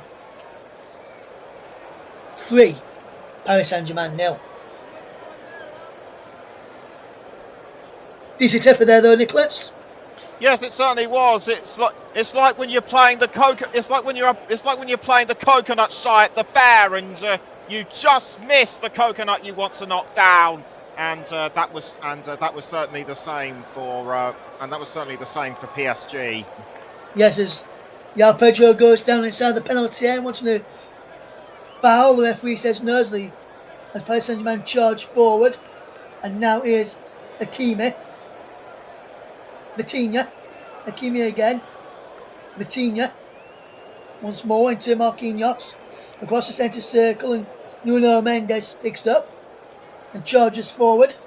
10 minutes gone in the second half. Is Chelsea 3, Paris Saint-Germain 0. I can tell you there's been a goal in the England-Wales game. Have Wales got one back, or have England extended their lead? We'll find out shortly. Here's Cole Palmer for Chelsea from Malo Gusto. Yao Pedro now with possession. Drops it back to Chalobah. By James. Now Caicedo. James again. Caicedo once more inside the centre circle. Back through the centre circle to Levi Colwill. Reece James inside the centre circle once more. Halfway is Moses Caicedo into Yao Pedro. Malo Gusto now takes over into the path of Cole Palmer. Cole Palmer does well. Finds Caicedo. James drops the ball back here as Chelsea look to come forward. Here they come again with Correa. Neto around the corner from Enzo Fernandez. Enzo Fernandez wins this side of free kick. Fouled by Vitinha. 56 minutes on the clock. Chelsea 3, Paris Saint-Germain 0. And I can tell you, England 5, Wales 0. Beth Mead getting on the act to make it 5-0 to England. And some breaking news from the Premier League during the half-time interval, and Arsenal have agreed a deal with Sporting Club de Portugal for striker Victor Gyökeres, fee around about €63.5 million is a fee banded around what's been agreed for Arsenal for Victor Gyökeres. So good news on the strike front for Arsenal. In my opinion, he's a talented player. Did well at Coventry City in the Championship before his move to Sporting Club. And now he'll get a move back to England, but this time in the Premier League with the Gunners. Will he be enough fire tread to the ammunition to fire the Gunners to the Premier League title this season? Or this upcoming season, I wonder. Stay tuned, you can hear some of the coverage of the Premier League and the upcoming 25-26 campaign. This is the last game of the 2024-2025 season on the Commenttary Hub, as there's a substitution here for Paris Saint-Germain as Kvaratskhelia is replaced by Bradley Barcola. And Kvaratskhelia, Nick, is not really going to the game much, and it's a wise move to take him off now. Yes, we haven't really seen much of the Georgia international. Maybe he was a bit fatigued, so for him to be taken off and replaced is obviously a wise move. Yes, absolutely. As here comes Dure, who goes down on the challenge of Caicedo, fairly according to the referee, as Reece James gets the ball out wide to Cole Palmer. Sends a ball to Enzo Fernandez, who slips at the vital moment there. Enzo Fernandez, just Chelsea look to get him behind again, which is what they've done all evening. Chelsea 3, Paris Saint-Germain 0. Chelsea, you'd have thought they've got this game sewn up with 3 first half goals, but never say never as we watch this game unfold. And the shot comes in and just wide of the target there from Vitinha. Decent effort from Vitinha there, and he just forces an effort just to go wide of the target. Fingertip save in the end from Rob Sanchez. Good fingertip save as well. Paris Saint-Germain have a corner which Ousmane Dembele will leave at the moment as Enzo Fernandez is down, but decent effort there from Vitinha, Nick, forcing a good save out of Rob Sanchez. Yes, it certainly was a very good effort from Vitinha, but Rob Sanchez, you know what they say up north, hard as nails. Yes, absolutely. Here is the chance almost in for a goal for Paris Saint-Germain. Marquinhos in there at the back post as the corner was whipped in, and João Pedro just got a toe to it there to deflect it away. Enzo Fernandez is down here again for Chelsea, and he is coming off here for Chelsea. He's going to be replaced by Andre Santos, and Enzo Fernandez is the man being replaced here, and just went down feeling what looks like it to be an hamstring, maybe a groin area for Fernandez, and Andre Santos will come in and try and help Chelsea secure the victory this afternoon, all this evening, as we are at 22:04 local time right now. 20:10 UK time. We have got in this game is Chelsea lead by 3-0. And there's a corner for Paris Saint-Germain, which Vitinha will take from this near side. Vitinha delivers the ball inside the penalty, headed away at the near post well by Chelsea. Was Malo Gusto in there at the near post to defend that one. And the ball is back in towards the penalty area. And it goes behind. It will be a goal kick to Chelsea. But Paris Saint-Germain, really good defensive work there.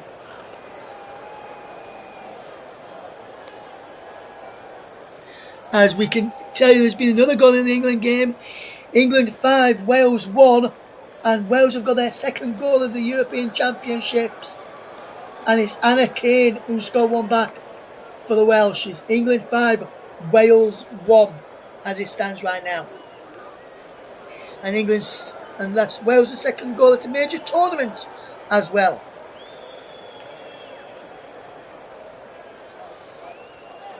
As we watch this game unfold, it's Chelsea 3, Paris Saint-Germain 0 here on the commentary of Russ Vernon, guiding you through the action as Cole Palmer is away down the far side with Chelsea right as he looks to come forward here.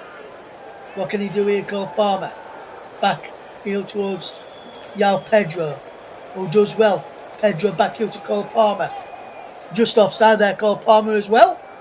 come back from an offside position, but Chelsea still 3-0 up, and Cole Palmer not happy with the decision there of Fabian Ruiz to lash out at him. As we see this again, Paris Saint-Germain going with the free kick quickly though, for that offside against Chelsea's Cole Palmer, who's already got 2 goals this afternoon. I can tell you that France still lead the Netherlands by 4 goals to 2, so they're still coming top of the group as it stands right now. Here comes Chelsea in possession. Paris Saint-Germain in possession as Chelsea are back in numbers. Vitinha out wide to the substitute there, Barcola. Now to Marquinhos, to Dembele and Hakimi. He's ready to in towards Hakimi, blocked. Is cleared away by Chelsea's Neto to Cucurella, who is fouled by Hakimi, and a free kick to Chelsea. Good defending again from Chelsea as Paris Saint-Germain come to try and get a goal back in this game, Nick. Yes, indeed. Really good defending by Chelsea, and you just cannot shift them. They're as tough as old boots. Yes, indeed. As the ball is in for looking for João Pedro, who's got one of the 3 Chelsea goals this evening. As it looks like Chelsea, as it stands right now, with 64 minutes on the clock, will be the team lifting up the trophy at the end of the game. And a well-deserved performance from this man, Malo Gusto. Low centre is cleared away. Back to Gusto again. Neto on the edge of the penalty area. Cole Palmer. Gusto. Malo Gusto! Just over the top of the crossbar there as he looks to get in on the half for Chelsea, who lead by 3 goals to 0. And just decent effort there from Malo Gusto, just didn't get the direction well as Chelsea lead by 3 goals to 0. And Nick, we've played around about 64 minutes. We've played almost 65 minutes of this game. Chelsea leading by 3 goals to 0. Paris Saint-Germain have made changes, but they've not really made a change. But he's not really going to the game.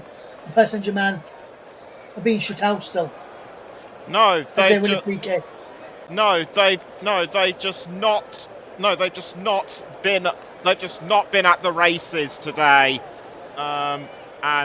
Despite everything that they've done, it's just not to be. So that historic quintuple has just well and truly slipped from their fingers. Yes, absolutely, Nicholas, absolutely.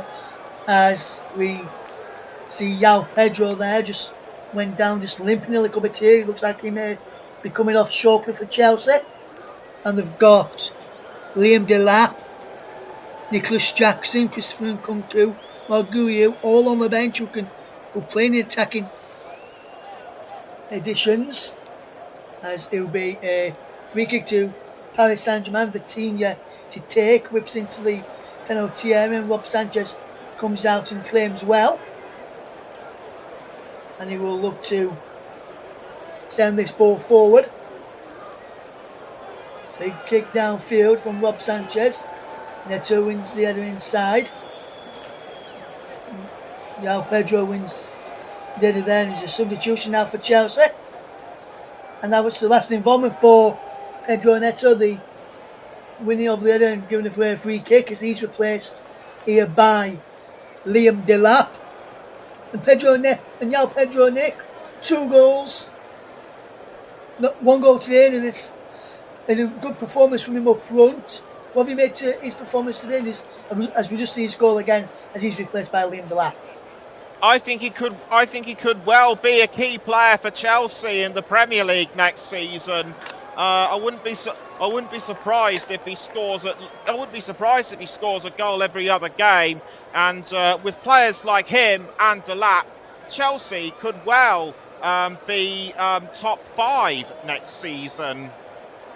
Yes, absolutely, Nick. We've got some good quality players in this Chelsea ranks. Liam Delap, Nicholas Jackson, Andre Santos, and Kunku, just to name a few on the bench, as well as Romeo Lavio. And then the players who start today: Yao Pedro Neto, Fernandez, Palmer.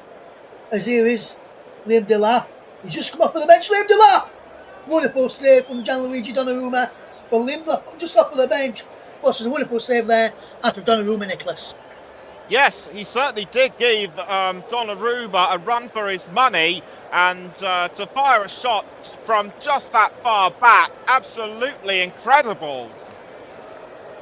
Brilliant save from Gianluigi Donnarumma. Brilliant effort there as well from Liam Delap, just off of the bench, signing from Ipswich Town this summer. And Chelsea have really deserved to get this lead, and you've got to say that Chelsea are well deserved for this lead.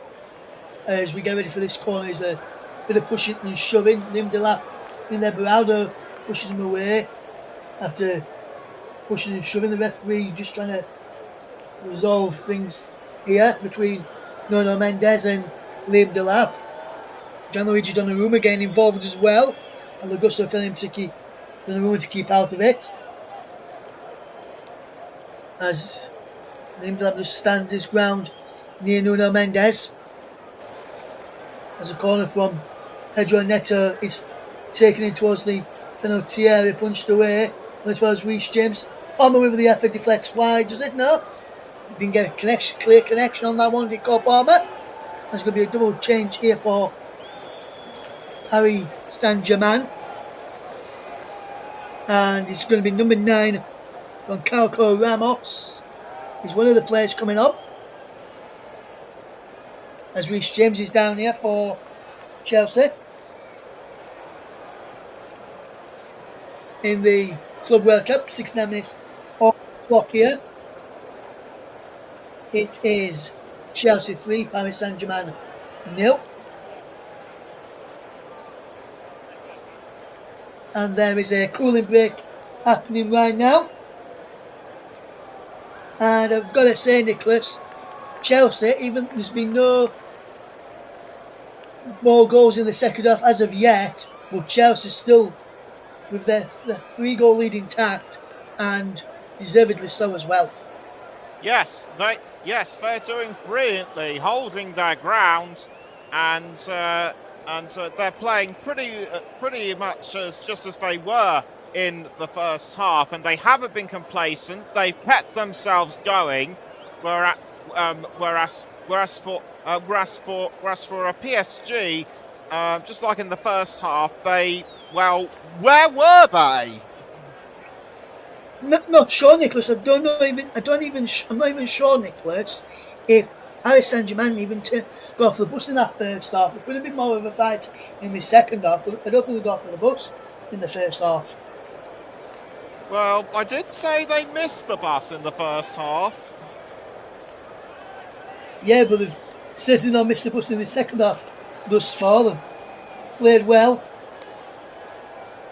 in the second half, keeping the shots down to keeping the scoreline down at the moment, as we've just seen the goals again there as we watch on. And in the second half, more shots than Chelsea, 3 shots on target from 4 overall. In the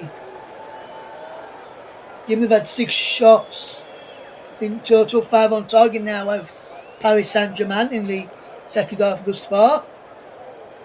As we just see that effort again from Liam Delap. Good effort from Delap in forcing Donnarumma to push it away, as the players still take on this hydration break, and that's why we're seeing the efforts of Liam Delap, which was a comfortable save for Gianluigi Donnarumma to tip it away.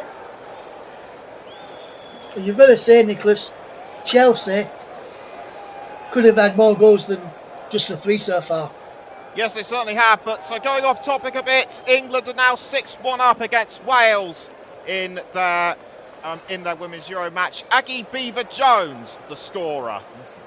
Yes, England 6, Wales 1. Aggie Beever-Jones getting on the act for the Lionesses. So there are they are going through as as Paris Saint-Germain have just made a triple substitution here, which will see Hakimi, Doué, and Ruiz replaced by Ramos, Mailulu, and Zaire Emery. There, and as Nicholas said, England 6-1 up against Wales through Aggie Beaver-Jones in the Women's Euros.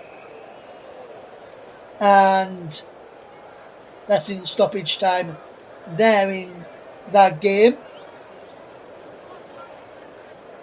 I can tell you as well in that game, France are 5-2 up against the Netherlands as well. Carucci with a penalty in the 92nd minute. With that goal as well, so France are going to win the group. England are going to come second in the Women's Euros. Well, they know England face a full time of this game, of course, as Chelsea and Paris Saint-Germain just trying to see out the remaining minutes after that cooling break as a ball over the top headed back to his goalkeeper there, but Robson from Chalabarta Sanchez. Chelsea 3, Paris Saint-Germain 0. Paris Saint-Germain with just one substitution left of the 5 additional that were added up, as Pedro Neto just collects the ball, attacking down this near side. Neto does well, finds the number 17 here, Santos, who can't find Neto again. There, Emery. Pomona right back in place of Achraf Hakimi. There's number 24, Mailulu, who goes down under the challenge of Moises Caicedo. And I can tell you that England have won 6-1 against Wales in the game. And it's still 5-2 to France in the other match. In the Women's Euros, well, you know the result of that one is Paris Saint-Germain look to pull a goal back, but brilliant defending again from Chelsea. Gonzalo Ramos was inside the penalty area looking to go on any of that. Ball in there, there's the ball in from Zaire Emery, pulls the ball back. Neves pulls the ball back. First round ball, the referee not giving. Correa goes down. Free kick. Now Neves tries to pick up Marco Correa here. And he stays down here, and João Neves is not happy that Marco Correa's gone down here. And Gonzalo Ramos has gone across there as well to try and help up the Chelsea left back.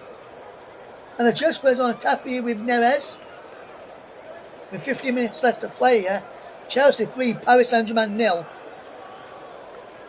Here's the scoreline, and you've got to say Chelsea deserve their leaders. The ball went out there, and they're wanting a penalty for round ball against Andre Santos. That's not going to be given.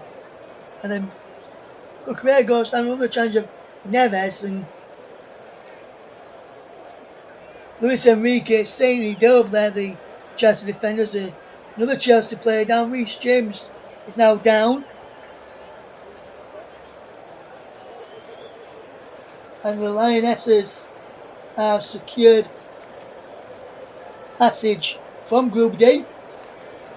They will finish second in Group D of the Women's Euros. And will play Sweden in the next round. In the next round of the competition. In the quarterfinals of the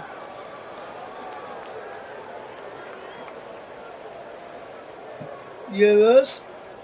Women's Euros. We'll let you know what date that game will be played, as France have beaten the Netherlands by 5-2 as well. Just make a double check. Neto and James are replaced by Christopher Nkunku and Keenan Jusbiol. And those changes will be happening very, very soon. Jusbiol is already on for Reece James. And now Pedro Neto is making his way off the field to be replaced by Christopher Nkunku. And Nicholas, looking at this Chelsea performance today. They really do deserve this victory, don't they? Yes, they do. But it was But it was also very sad to see James and Cucurella down on the ground. Even though Neves fouled him, he did a really good thing and checked to see if he was all right. But when he picks him up, I felt, oh no, this injury looks quite bad. But once he got up, I was like, phew, he's all right. Yes, he is all right. And the England 6 different goal scorers: Stanway, Toon, Emp, Russo, Mead and Beaver Jones came pulling back one for Wales. Netherlands 2, France 5. We'll give you the goal scorers in that game right now, shall we?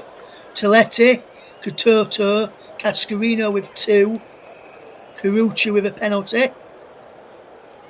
And the Netherlands were 2-1 up at half time with Alova and a back at own goal. But in our feature match tonight, we see Chelsea leading by 3-0 against Paris Saint-Germain in the final of the Club World Cup here in New York, New Jersey. Nuno Mendes there for Paris Saint-Germain, watching on. His side look to try and pull a rabbit out of the hat and make a miracle comeback, which it doesn't look like will be happening as things stand right now. Marquinhos gets the ball out wide for Zaire Emery. Back to Usman Dembele. Dembele with a crossfield passive towards Nuno Mendes, with João Neves just picks up possession. Down the line it goes from João Neves. There is a William Bowler on that far side. Cross comes in from Nuno Mendes, is blocked. Out for a throw in to Paris Saint-Germain. All Chelsea 5 subs have been made now, so no more subs can be made for Chelsea. So best need to hope that Cucurella can continue much longer after he went down as well. He seems to be okay for now. The Chelsea will be keeping an eye on that. They'll have to finish the game with 10 players due to the injury to Cucurella if he does have to go off. But it looks like he's going to be okay. Liam Delap trying to go on the end of this ball through, and he's got there. Liam Delap is out of penalty, tries to make it 4-0. Liam Delap saved by Gianluigi Donnarumma, and he's behind for a corner. Brilliant effort from Chelsea. How did he miss Nicholas? Brilliant ball across, and a fantastic save from Donnarumma. How did Delap not score there? I do not know how this did not go in, because he did everything right. He dodged Beraldo magnificently, but Beraldo might have had the final say in it and just clipped it away. Yes, Donnarumma with the save there as well as Nkunku leaves this corner for Cole Palmer, which will take it, which is the final 10 minutes of the game. Is Chelsea 3, Paris Saint-Germain 0. Nkunku drops the ball back here now as here they will come with possession. It's round the corner and out of play for a throw-in to Chelsea. Chelsea 3, Paris Saint-Germain 0. With goals from Cole Palmer twice, 22 and 30 minutes. João Pedro on 43 are the goal scorers for this game between Chelsea and Paris Saint-Germain. As Chelsea lead by 3-0. Here comes Zaire Emery. Can he go away with possession? He knocks over the Chelsea man Cowell, and Zaire Emery is wanting. He's going to be yellow carded, I believe, from the referee. But the Chelsea players are surrounding him as he's all kicking off here, I believe. The Paris Saint-Germain got on with a quick free kick. It looked like it was going to be a free kick to Chelsea. The Paris Saint-Germain got a free kick instead. Ball comes in, saved by Rob Sanchez. But it looked as though Chelsea got a free kick. They're just trying to get confirmation who got that yellow card. It looked like it was Zaire Emery who picked up the yellow card. Cole Palmer can't give the ball in play on this near side. Levi Cowell picked up the yellow card there. Confirmation on our monitors. There that it was Levi Cowell who picked up the yellow card. Chelsea 3, Paris Saint-Germain 0. Cole Palmer with 2 and João Pedro with the other. In this game as we into the final 8 minutes of stoppage time. Nicholas Jones, what I want you to do, my friend, is get your thinking cap on and get ready to give us your player of the match very, very shortly, my friend, because we'll be getting to that moment very soon as who's going to be given the player of the match today. But once you have got that ready, Nicholas, do send it in to our producer first before giving it us out here on air as Chelsea Paris Saint-Germain by 3-0. And have you got a player in mind, Nicholas, for your player of the match? No pressure then. Yes, have you got one in mind, Nick?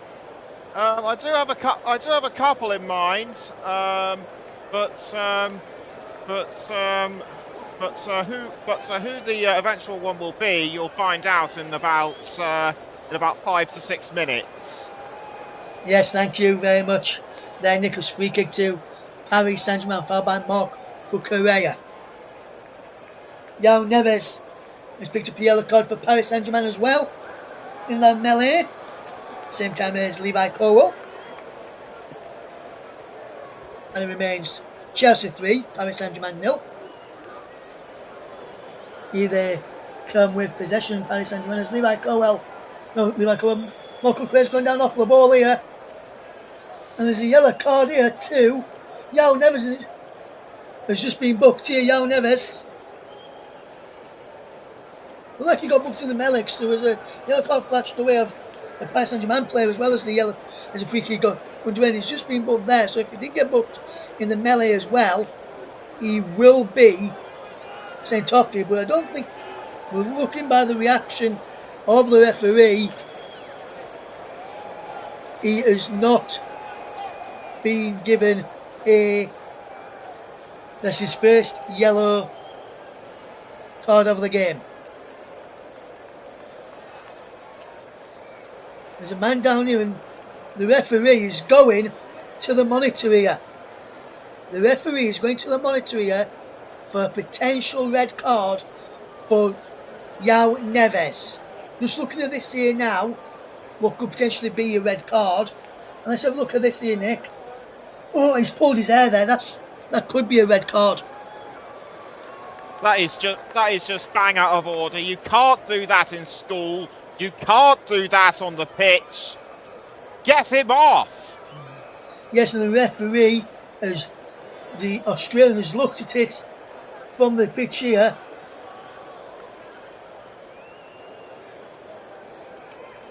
And the referee has said the yellow card has been wiped off and a straight red has come out and João Neves has been sent off.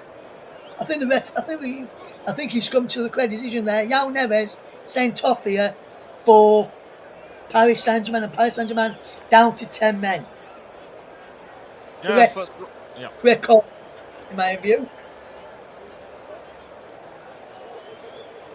Do you agree that was the correct call as well?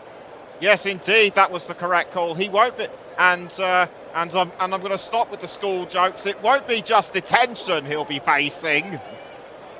Yeah, I can tell you that the official attendance has been announced for the Club World Cup final here in the MetLife Stadium in New York, New Jersey, and I can tell you a whopping 81,118 are in attendance. 81,118 is the official attendance this evening. And Nicholas, what is a fantastic attendance for what's been a fantastic game of football as well. Yes, really great attendance. Around about the same amount of attendance as has been at the Women's FA Cup final in recent times. So an attendance like that really does bode well for the Club World Cup on the footballing side. Yes, absolutely, Nicholas. Absolutely, my friend.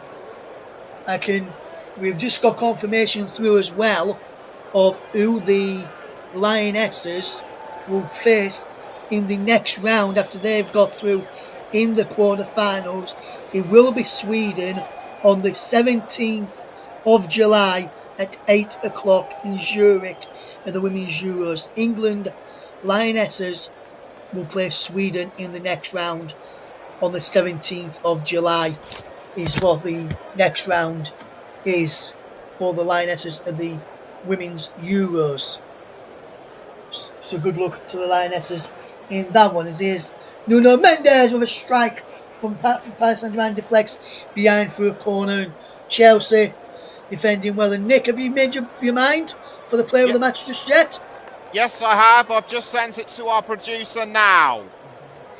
That's good, my friend. We'll give him a few minutes before we go ask you for your player of the match. Very, very shortly, sponsored by Commentary Services here on the Commentary Hub.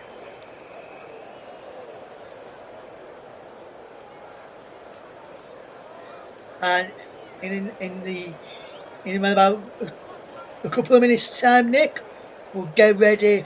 We'll give you the honour to give the player of the match an explanation why, as we see a shot there of Ousmane Dembele, who has picked up a yellow card for his troubles on 88 minutes. And it looks as though Chelsea are going to be winning the Club World Cup by 3-0. A brace from Cole Palmer and one for João Pedro.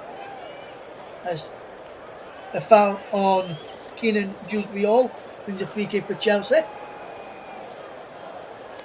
And Chelsea going with that free kick. He's in Kunku.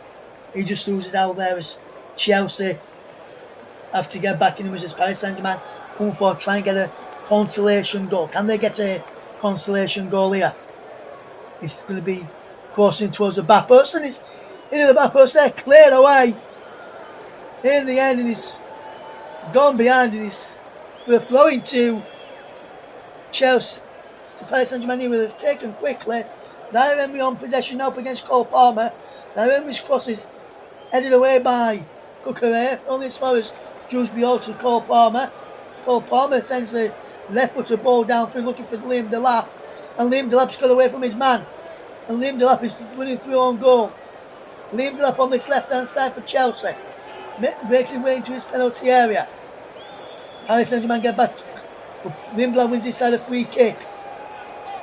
Brilliant piece of play there from Liam Delap, and it's a free kick to Chelsea up against Paris Saint-Germain. Chelsea 3, Paris Saint-Germain 0, and Nicholas, brilliant bit of play there from Delap to win the throw-in. Yes, that's right. Good bit of play by Liam Delap, and as the seconds tick away, it's lights out for Paris Saint-Germain. So with only seconds to go, and actually 5 minutes after this, and with only 5 minutes afterwards, it'll soon be it'll be night and time for bed. Yes, 5 minutes at a time as the free kick has been taken quickly. Here is Christopher Nkunku, gives the ball away as he looks to pick out Liam Delap.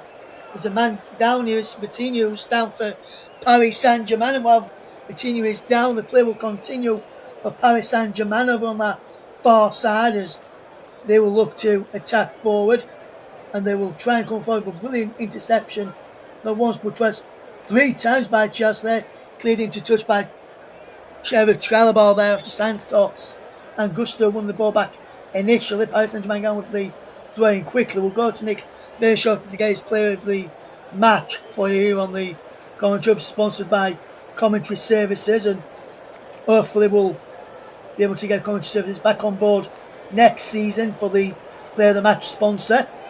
Marquinhos, there was a cross into the penalty area, who break inside the penalty, but the offside flag is up there over on that far side. As we watch this again, and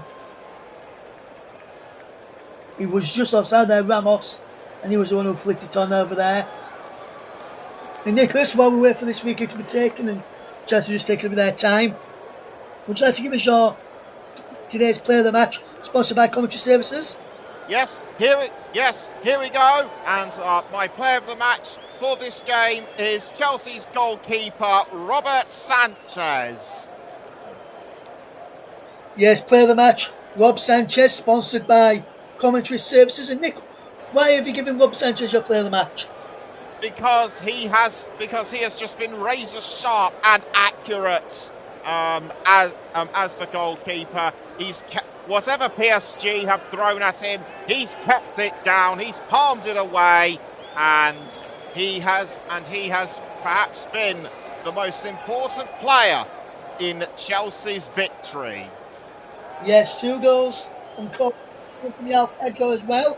But Rob Sanchez, today's player of the match, sponsored by Commentary Services here on the Commentary Hub. Rob Sanchez almost gave the goal away there. No foul as Paris Saint-Germain almost robbed our player of the match of possession. Here's Chalobah. Levi Colwell sends the ball downfield.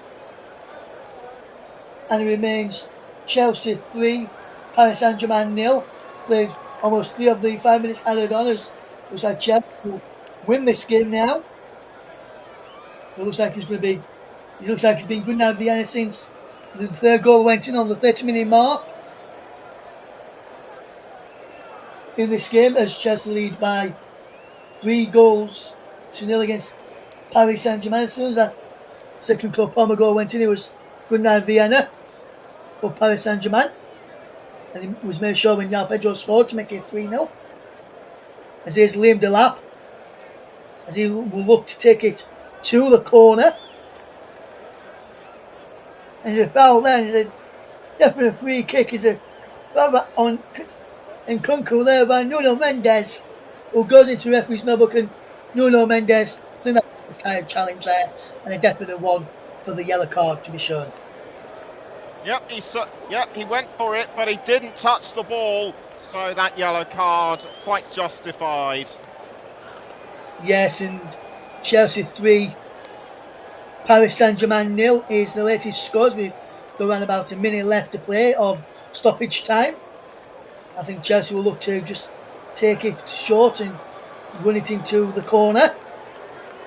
Chelsea subs again their shirt, again their tracky tops off and training gear off, and getting their kits on, ready to go and collect their medals very, very shortly. Noni Madueke was part of the squad before he left to go to Arsenal. That move is set to be confirmed very, very shortly after a medical has been done for Noni Madueke at Arsenal. Victor Gyökeres looks like he'll be the next one in after Noni Madueke at Arsenal after a fee was agreed with Sporting Club de Portugal earlier tonight. And it looks like this game is almost over. We'll get ready for the presentation shortly. The full time which will be going any second now. There's a man down here for Chelsea as we come towards the end of this game. They've got some shirts that says World Champions 25 on the back. So we've got their actual shirts on with the name and number of the 4 Chelsea on the back of their shirts.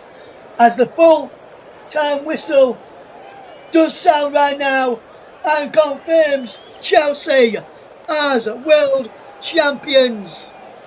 Chelsea 3, Paris Saint-Germain 0.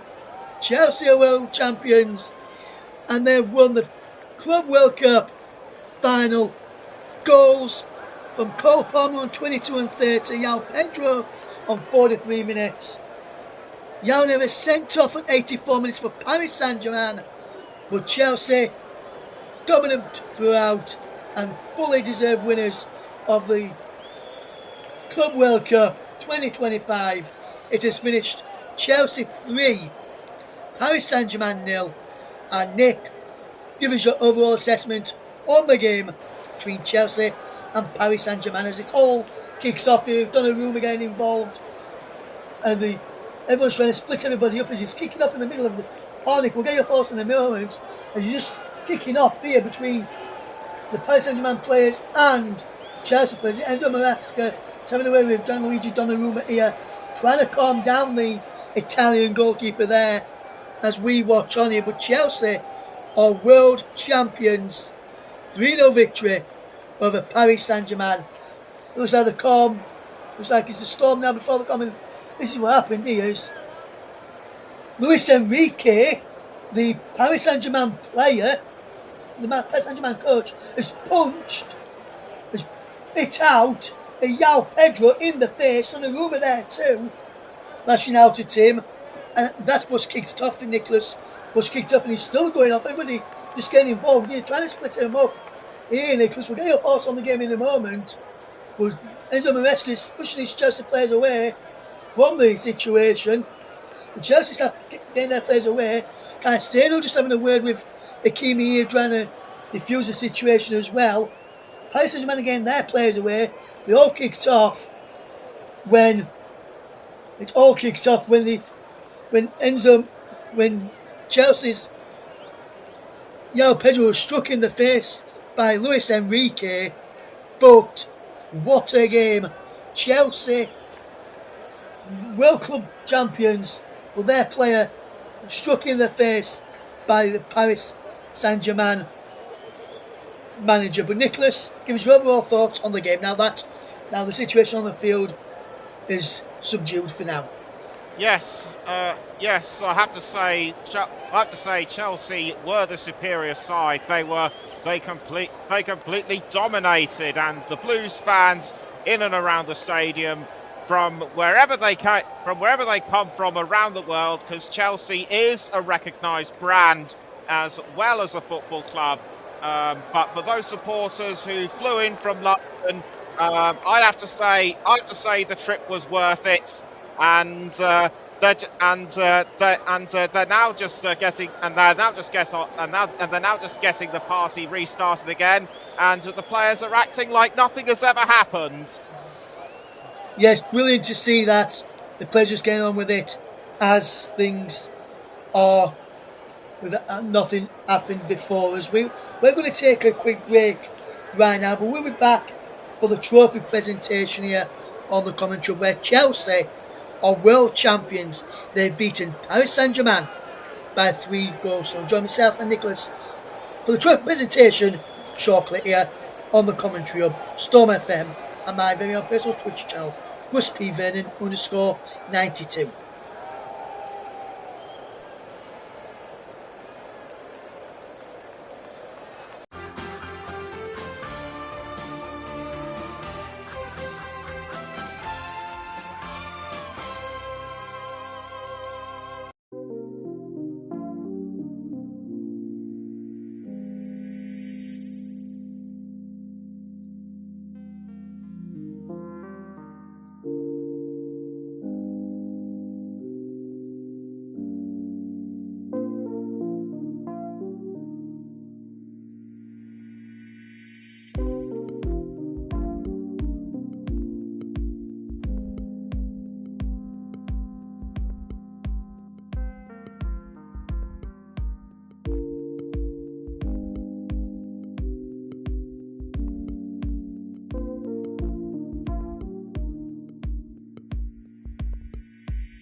Welcome back to the Commentary's coverage of the Club World Cup as Chelsea have beaten Paris Saint-Germain by 3-0.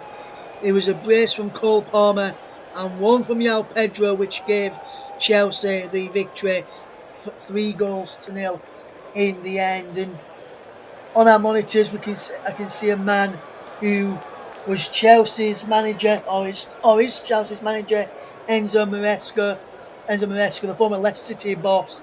2 trophies at Chelsea now.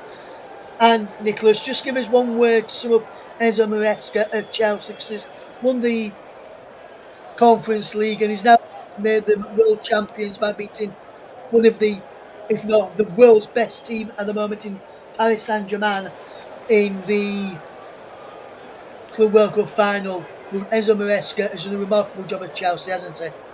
Yes, he certainly has. Chelsea, they've had a mixed season by anyone's standards in the Premier League, but this is just the way to finish the season, along with winning the Europa Conference League, and I feel very sure that this bodes well for next season.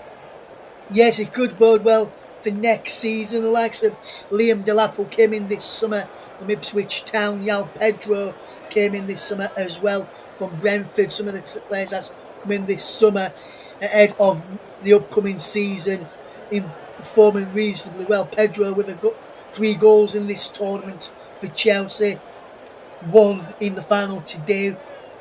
Cole Palmer with 2 goals today, taking over the number 10 jersey from Michaela Mudryk, who had that last season. You look at the players that were on show today for Chelsea: Enzo Fernandez, Caicedo, Palmer, Neto, Pedro, and then you've got the likes of Delap, who come off the bench, and you've got the likes of Nicholas Jackson, who didn't come on today. You've got Christopher Nkunku, who was on the bench, who plays a decent role for Chelsea up front. They've got really good strikers. They've got Nkunku, they've got Jackson, they've got Delap, they've got João Pedro. There's 4 striking options as out-and-out number 9s for Chelsea.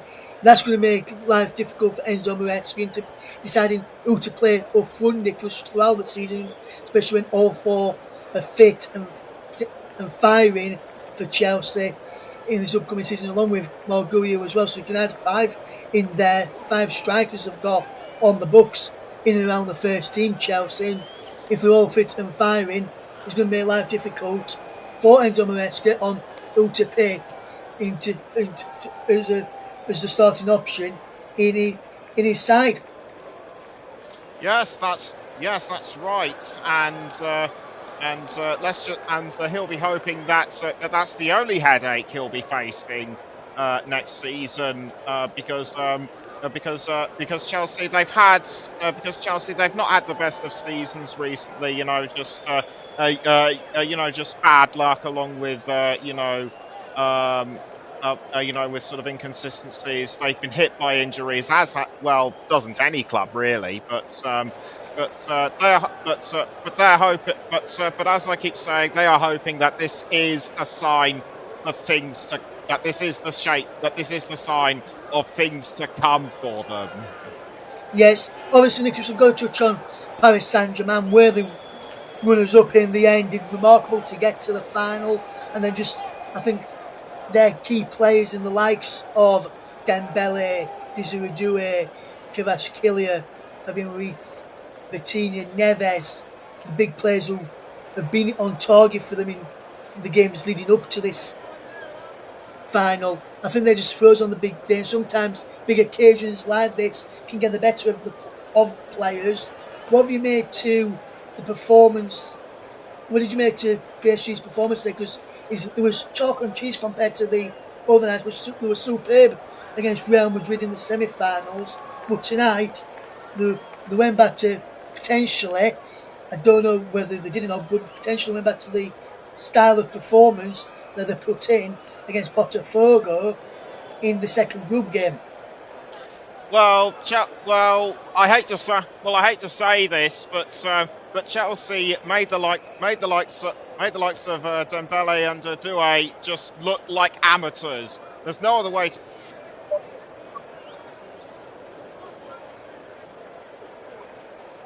like they were standing still. They weren't just frozen; they were statues. Yes, absolutely, Nicholas. And when you look at this overall, as we know, Chelsea winners of the Club World Cup for 2025, and remarkable achievement for them. But if I just quickly look at it's the second title in the Club World Cup for Chelsea. If we just look at some of the statistics in the game, well, in the tournament, should I say, like the top goal scorer in the competition overall. So we'll have a look at that. And the top scorers, joint on 4 in this competition, was Angel Di Maria, Gonzalo Garcia, Sergio Gasaray, Marcus Leonardo from Benfica, Real Madrid, Dortmund and Al Hilal respectively. Then with 3 goals each was Abu Ali from Al Hilal, Betrami from Monterrey, Foden and Haaland from Manchester City, as we know. 3 Bayern Munich players in there in Harry Kane, Jamal Musiala and Bayern Munich, and Michael Olise from Bayern Munich. Obviously, Pedro Neto for Chelsea with 3 goals this tournament. Michael Olise, I'm just mentioning him. Fabian Ruiz got 3 goals this tournament as well. And Kenan Yildiz for Juventus with 3 goals. There's 1 own goals in the tournament as well. Abu Ali, Alves, Butale, Garo, Kalulu, Muda, Otamendi, Pulgar and Verton as well with the own goals of the tournament. And you've got to say that with this top scorers, Chelsea didn't have any who scored 4 goals. The nearest one was Pedro Neto with 3 goals in the tournament. And you've got to say, and also João Pedro also with 3 goals in the tournament as well for Chelsea. So, and Paris Saint-Germain with one of the players in there in second, in Fabian Ruiz, who didn't really turn up today, did he, Fabian Ruiz, for Paris Saint-Germain, Nick? No, he certainly didn't, and I was expecting a lot of him because I gave him my player of the match in the last game on Wednesday. Yes, and he played really well against Real Madrid on Wednesday, but like rest of the Paris Saint-Germain players, they didn't turn up in the end, and for me, Paris Saint-Germain got what they deserved, and that was zilch, nada, 0 from the final against Chelsea in the end. And Paris Saint-Germain, really good performances in building up to this, but they just froze on the big occasion, which some teams often do. As we mentioned, Nicholas, as Paris Saint-Germain going up to get their runner-up medals as the trophy presentation is about to get underway, as we see Chelsea fans just dancing away, celebrating, as we see quite a lot of, some people have left the stadium already, some fans left the stadium, probably Paris Saint-Germain fans, the Chelsea fans will still be inside the stadium dancing the night away as we watch on. And some of these players, Nicholas, for Chelsea today, we've touched upon a few of them. I mentioned Cole Palmer, but we've not really spoke about him. What did you make of Cole Palmer's performance today, Nicholas? And do you think they deserved to? Do you think he was in the run? Was he in your running to be player of the match this afternoon? Yes, he was. Yes, he was definitely in the running, but I can't. And because we haven't mentioned him that often, I do feel a bit bad for not giving him enough credit. And from our producer Paul, Angel Di Maria has gone back to Rosario Central. Yes, thank you very much there, Paul. Rosario Central for Angel Di Maria now. He was playing at the Club World Cup for Benfica and was the joint top scorer in the competition, as I mentioned a few moments ago. He wears the number 11 for Rosario Central in Argentina. He was born in Rosario, so gone back to his homeland, so to speak, as the Chelsea players going to give the guard of honour for the trophy presentation to begin any second now, as we get ready for this game, and you've got to say he won quite a bit across in Europe, did Angel Di Maria. He played for Real Madrid, Benfica, obviously, he played in this competition for Benfica. He played for Paris Saint-Germain. He won the Premier Liga for Benfica, Taca de la Liga, and Supercata Cadova de Oliveira for Benfica. For Real Madrid, he won La Liga, Copa del Rey, Supercopa de España, Champions League, Super Cup as well. And for Paris Saint-Germain, he won the Ligue 1 quite a few times, Coupe de France, Coupe de la Ligue, Trophée des Champions, and he got the runner-up in the Champions League, and he also was runner-up in the Coupe de France as well. He won some major honours with Argentina. He won the World Cup in 2022 with Argentina. He won the Copa America in 2021 and 2024 as well. Angel Di Maria. And Nick, obviously, we've just touched that. He's gone back to Rosario Central in Argentina, the place he was born. But Angel Di Maria, what a player he was we covered him at the World Cup in 2022 and was a good player then, and he's still a really top player now. Are you surprised he's gone back to Argentina, or do you expect him to stay in Europe a bit longer? To be quite honest, I don't really know much about him anymore. So if he goes back home, then that's okay.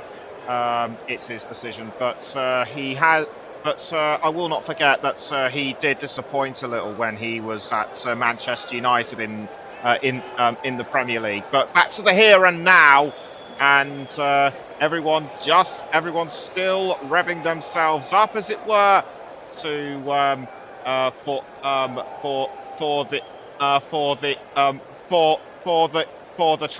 the trophy presentation. Yes, the fans are just jumping, dancing around inside the stadium. Fans that are left in the stadium, that is, as some fans have decided to make their way out of the stadium. We can see some of the players just getting ready. Chelsea players getting ready to go up and get their medals shortly. The Paris Saint-Germain players will be probably going up to get theirs, as well as will the match officials for this evening. We'll see a few Chelsea fans there in the crowd. One that's got a Frank Lampard scarf. One that's got a scarf that says World Champions. He must have had that made prior to this tournament, and must have had full confidence in his side to go on and win the Club World Cup, as we get ready for the trophy ceremony very, very shortly. Just want to touch upon another one of the Chelsea players who played today, Nicholas. I want to get your thoughts on what you think his contribution has been like today. And you mentioned him in the second half. He didn't really do much, but apart from that big challenge as we went for the drinks break of the second half. Trevor Chalobah, what have you made to his performance today overall? He didn't really have much to do, as you mentioned, but the times he did really good challenges and put his body on the line for not just for himself, but for the cause, not for Chelsea, but for the cause as well. Yes, he was a really good team player. Was Trevor Chalobah, and Enzo Maresca must be hoping that he is retained in the squad for next season, and I can just about see the dignitaries bringing out the medals and also the other trophies as well. So it looks as though we are going to go through the likes of the Golden Boots and the Golden Glove as well. Yes, absolutely, Nicholas. We know the winners of those as well, and we'll also get the trophy presentation underway very, very shortly. We'll be going through the other dignitaries as well before we get likes of the Golden Glove, the Golden Boot as well, and we'll let you know those there as well. Be interested to see who gets awarded. We'll get all that very, very soon. But Chelsea, as you can see there, the stats on the screen: 10 shots for Chelsea, 8 for Paris Saint-Germain, 5 on target for Chelsea, 6 on target for Paris Saint-Germain. 3 big chances to 1 in favour of Chelsea. Paris Saint-Germain had more corners, more yellow cards for Chelsea, 1 red card for Paris Saint-Germain. Paris Saint-Germain had more possession in the game there, as we can see some of the dignitaries, Gianni Infantino walking out, as too is the US President Donald Trump. He's just waving to the crowd there, Donald Trump, as he makes his way onto the field. Never thought I would say that at the end of the game. Is also making his way out is Chelsea owner Todd Bowley. He's there. There's the PSG owner as well. I don't think many would, Paul, shake the hand of Trump. Not many people like Donald Trump, but that's for another day, and not on for an on-air discussion. But Donald Trump is out there with Gianni Infantino, Todd Bowley too, in the Paris Saint-Germain owner as well. And Nicholas, when you look at the dignitaries coming out, you see Todd Bowley there, you see the Paris Saint-Germain owner as well. President Nasser Al-Khalifi out there, as he's one of the owners of the Qatar Sports Investment to own Paris Saint-Germain. You see Gianni Infantino there coming up as well, along with the aforementioned President of the USA. You've been some very good special people on show today. Are you surprised that Donald Trump's been brought on for the trophy presentation and he's not left it to the likes of Infantino and the owners of both clubs? I would have to say so. Yes, it's not. It doesn't seem natural that that you get a world leader to assist in the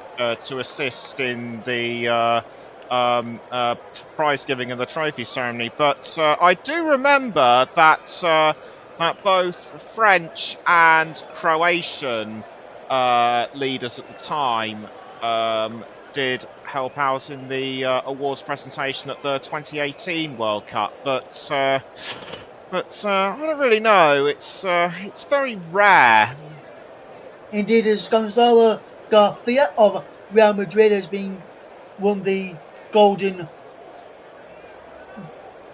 Boot Award.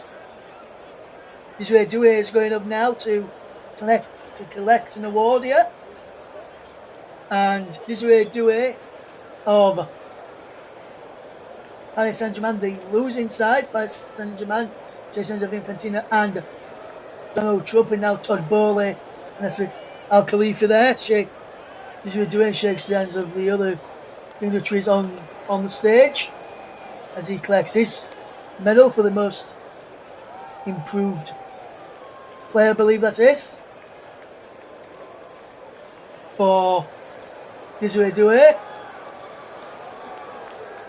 for the MVP. And the Golden Glove goes to Chelsea's Rob Sanchez as he makes his way up onto the stage to get his hands on the Golden Glove trophy. Rob Sanchez of Chelsea takes the Golden Glove trophy, shakes hands of his owner Todd Bowley now. After shaking hands of Infantino and Donald Trump, and then shakes the hand of Al-Khalifa, the PSG owner. Holds up the Golden Glove aloft as the Adidas Golden Glove winner is Chelsea's number one and tonight's player of the match, Rob Sanchez, gets that award. Cole Palmer is making his way onto the stage. We'll just see what award he's going to be given. Here, Cole Palmer is onto the stage to get his award. Shakes the hand of his owner after Infantino and Donald Trump, and then that's Al-Khalifa as well. There is Cole Palmer, who collects his award. The Adidas Golden Ball Award for Cole Palmer. And what a player he was, Nick. He played really well today as the officials go up to get their medals before Paris Saint-Germain players go to get theirs. There's the photos from the of those three trophy presentations as the match officials now go up to get their medals from the dignitaries on board as he gets his hands. There is the trophy's been handed out to the match officials, Nick, and just want to speak to you a bit about Cole Palmer again, Nicholas, while trophy presentation is ongoing. You've got to say, Nick, Cole Palmer, he was brilliant today and took his goals really, really well, and as Luke mentioned earlier on, his goals were like carbon copies of each other. Yes, they most certainly were, and Cole Palmer plays really well, not just for Chelsea, but England as well. And I have a feeling that he could well be in the squad for next year's World Cup. Yes, I think he could well be. Thomas Tuchel will be probably very much impressed with the performance of Cole Palmer as the officials have just come off the stage after getting their photos taken after collecting their medals. And now, very, very shortly, will be Paris Saint-Germain's turn to lead down their way to get their trophy present, to get their medals, and they're just shaking hands of the Chelsea players as they walk past, and some of the coaching staff as well. There's Marquinhos leading them down there. Some of the Paris Saint-Germain fans remaining in the side of the stadium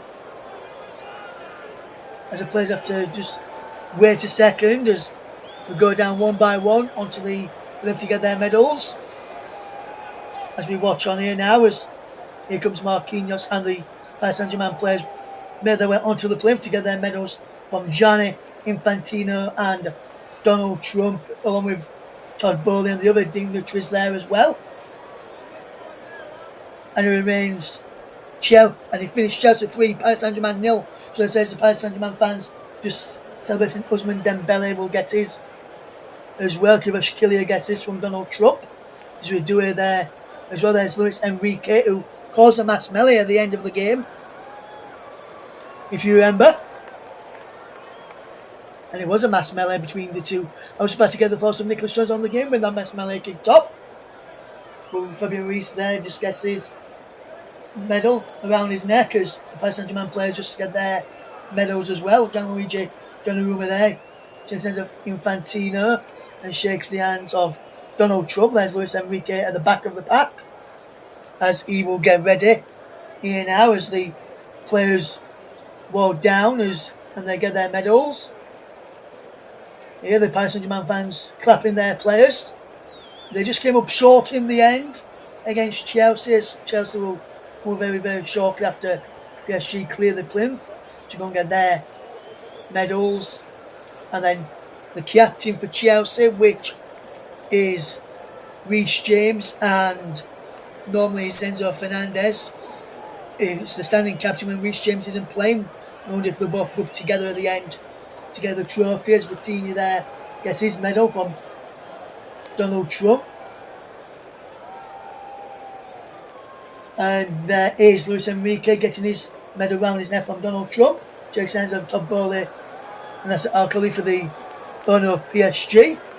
And now, very, very shortly, the team of Chelsea, or some of the players gearing up their fans to get behind them, will be making their way onto the plinth to get their medals from, and then the captain, Reece James, and the team will be going up to get their medals in a moment. Right now, they're leading the way to get the medals, and they will be collecting their medals, and then they'll be collecting the trophy right to the end. Rob Sanchez, who's already won one of the trophies this evening, he's the first on the plinth.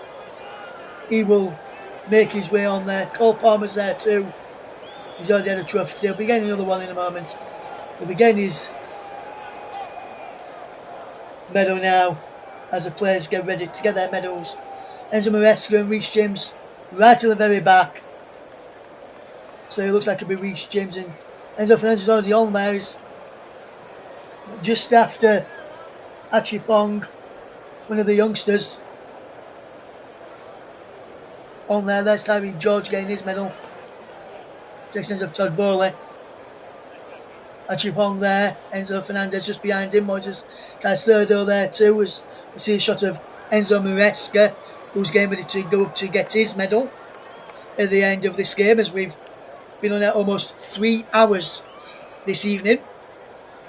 for the Club World Cup final between Chelsea and Paris Saint-Germain. The Chelsea players, Levi Corral there, going through to get his medals, to get the medals as the players just get their medals. Donald Trump there, as Tom Bowler shakes hands with the players as well. Jorgensen and Yao Pedro, Trevor Chalobah there as well.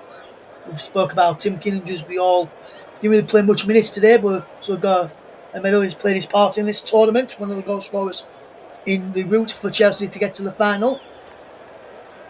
As we watch this game, the trophy presentation near to the end, as we see most of the players on there, the manager and captain will be the last two up there. As there's Andres Santos and the Chelsea players just getting their medals here as well. There's the two sub goalkeepers, the number 39 and 44 is the last two. Mike Penders and Gabriel Salina, the last two of the goalkeepers together who are in the squad for this Club World Cup, along with Philip Jorgensen and Rob Sanchez, one of four goalkeepers in the squad for Chelsea. There's Reece James as Enzo Maresca walks down, gets his medal. He get a medal here. Enzo Maresca there will shake hands with Donald Trump, and he will get his medal from the US President, and then his owner Todd Bowley, who's his manager, is Enzo Maresca's manager. He's delivered 2 trophies to Chelsea this season. Reece James gets it from Gianni Infantino, shakes hands with Donald Trump, and Donald Trump passes him his medal. Caboli's having a word with the US President. There is the trophy presentation being done. There's the gentleman Nasser Al Khalifa, and now Reece James will get ready to be presented with the trophy, as the Club World Cup trophy is going to be lifted up for the thing that is standing on by Gianni Infantino and Donald Trump. Donald Trump and Infantino will walk across to Reece James in front of the Chelsea squad right now. They're making their way across there. They will pass it to Reece James. And I can tell you that Reece James will, any second now, get ready to hold aloft in a minute or two's time. And now holds it aloft to confirm Chelsea as world champions of the Club World Cup. Chelsea win the Club World Cup for a second time, and they have won the FIFA Club World Cup 2025. They are the champions. Chelsea are the champions. And Nicholas, look what that means to the Chelsea players and squad, lifting up that World Cup there, that trophy that they've been given this evening. Cole Palmer doing it right now. But look what it means to the faces of the Chelsea players. This means quite a lot to them, and I actually saw one of the banners back in the stands saying for Chelsea, you know, we've done it all. We've won every single trophy that we can get our hands on. The Champions League, the Europa League, the Premier League, the Europa Conference League, everything else that comes with it. And also not forgetting the Premier League and the FA Cup. So Chelsea, and the Carabao Cup as well, Nicholas, don't forget that one. Oh yes, that's right. Don't forget the Carabao Cup. So Chelsea, they've won it all. They have indeed, and Chelsea were just pure dominant in the end ahead of PSG this afternoon or this evening. It is approaching 11 o'clock here in the UK. It's approaching almost 6 o'clock in New York, New Jersey this afternoon, as we get ready to bring you the end of our coverage this evening. Thank you for whoever you have been listening to us from on the Commenttary Hub. We've also been live on Storm FM and my personal Twitch channel this evening. We'll leave you with the scoreline: Chelsea 3, Paris Saint-Germain 0. Chelsea are world champions. From myself, Russ Vernon, from Nicholas Jones, from Paul James, and the team that have brought you some of the games, Luke Turton as well earlier on in the group stage in Chelsea's first match of the competition. Thank you to everybody who has listened to our coverage of the Club World Cup on our matches that we have brought to you this evening throughout the tournament. But for myself, Russ, Vernon, and the rest of the team here at the Commenttary Hub, thank you very much for listening to our coverage throughout the 2024-2025 season. We'll be back in August for the next round of action on the Commenttary Hub. But for myself and the rest of the team here, it's goodbye and good night, and have a good summer. Well, the rest of it anyway. From all the team here, goodbye.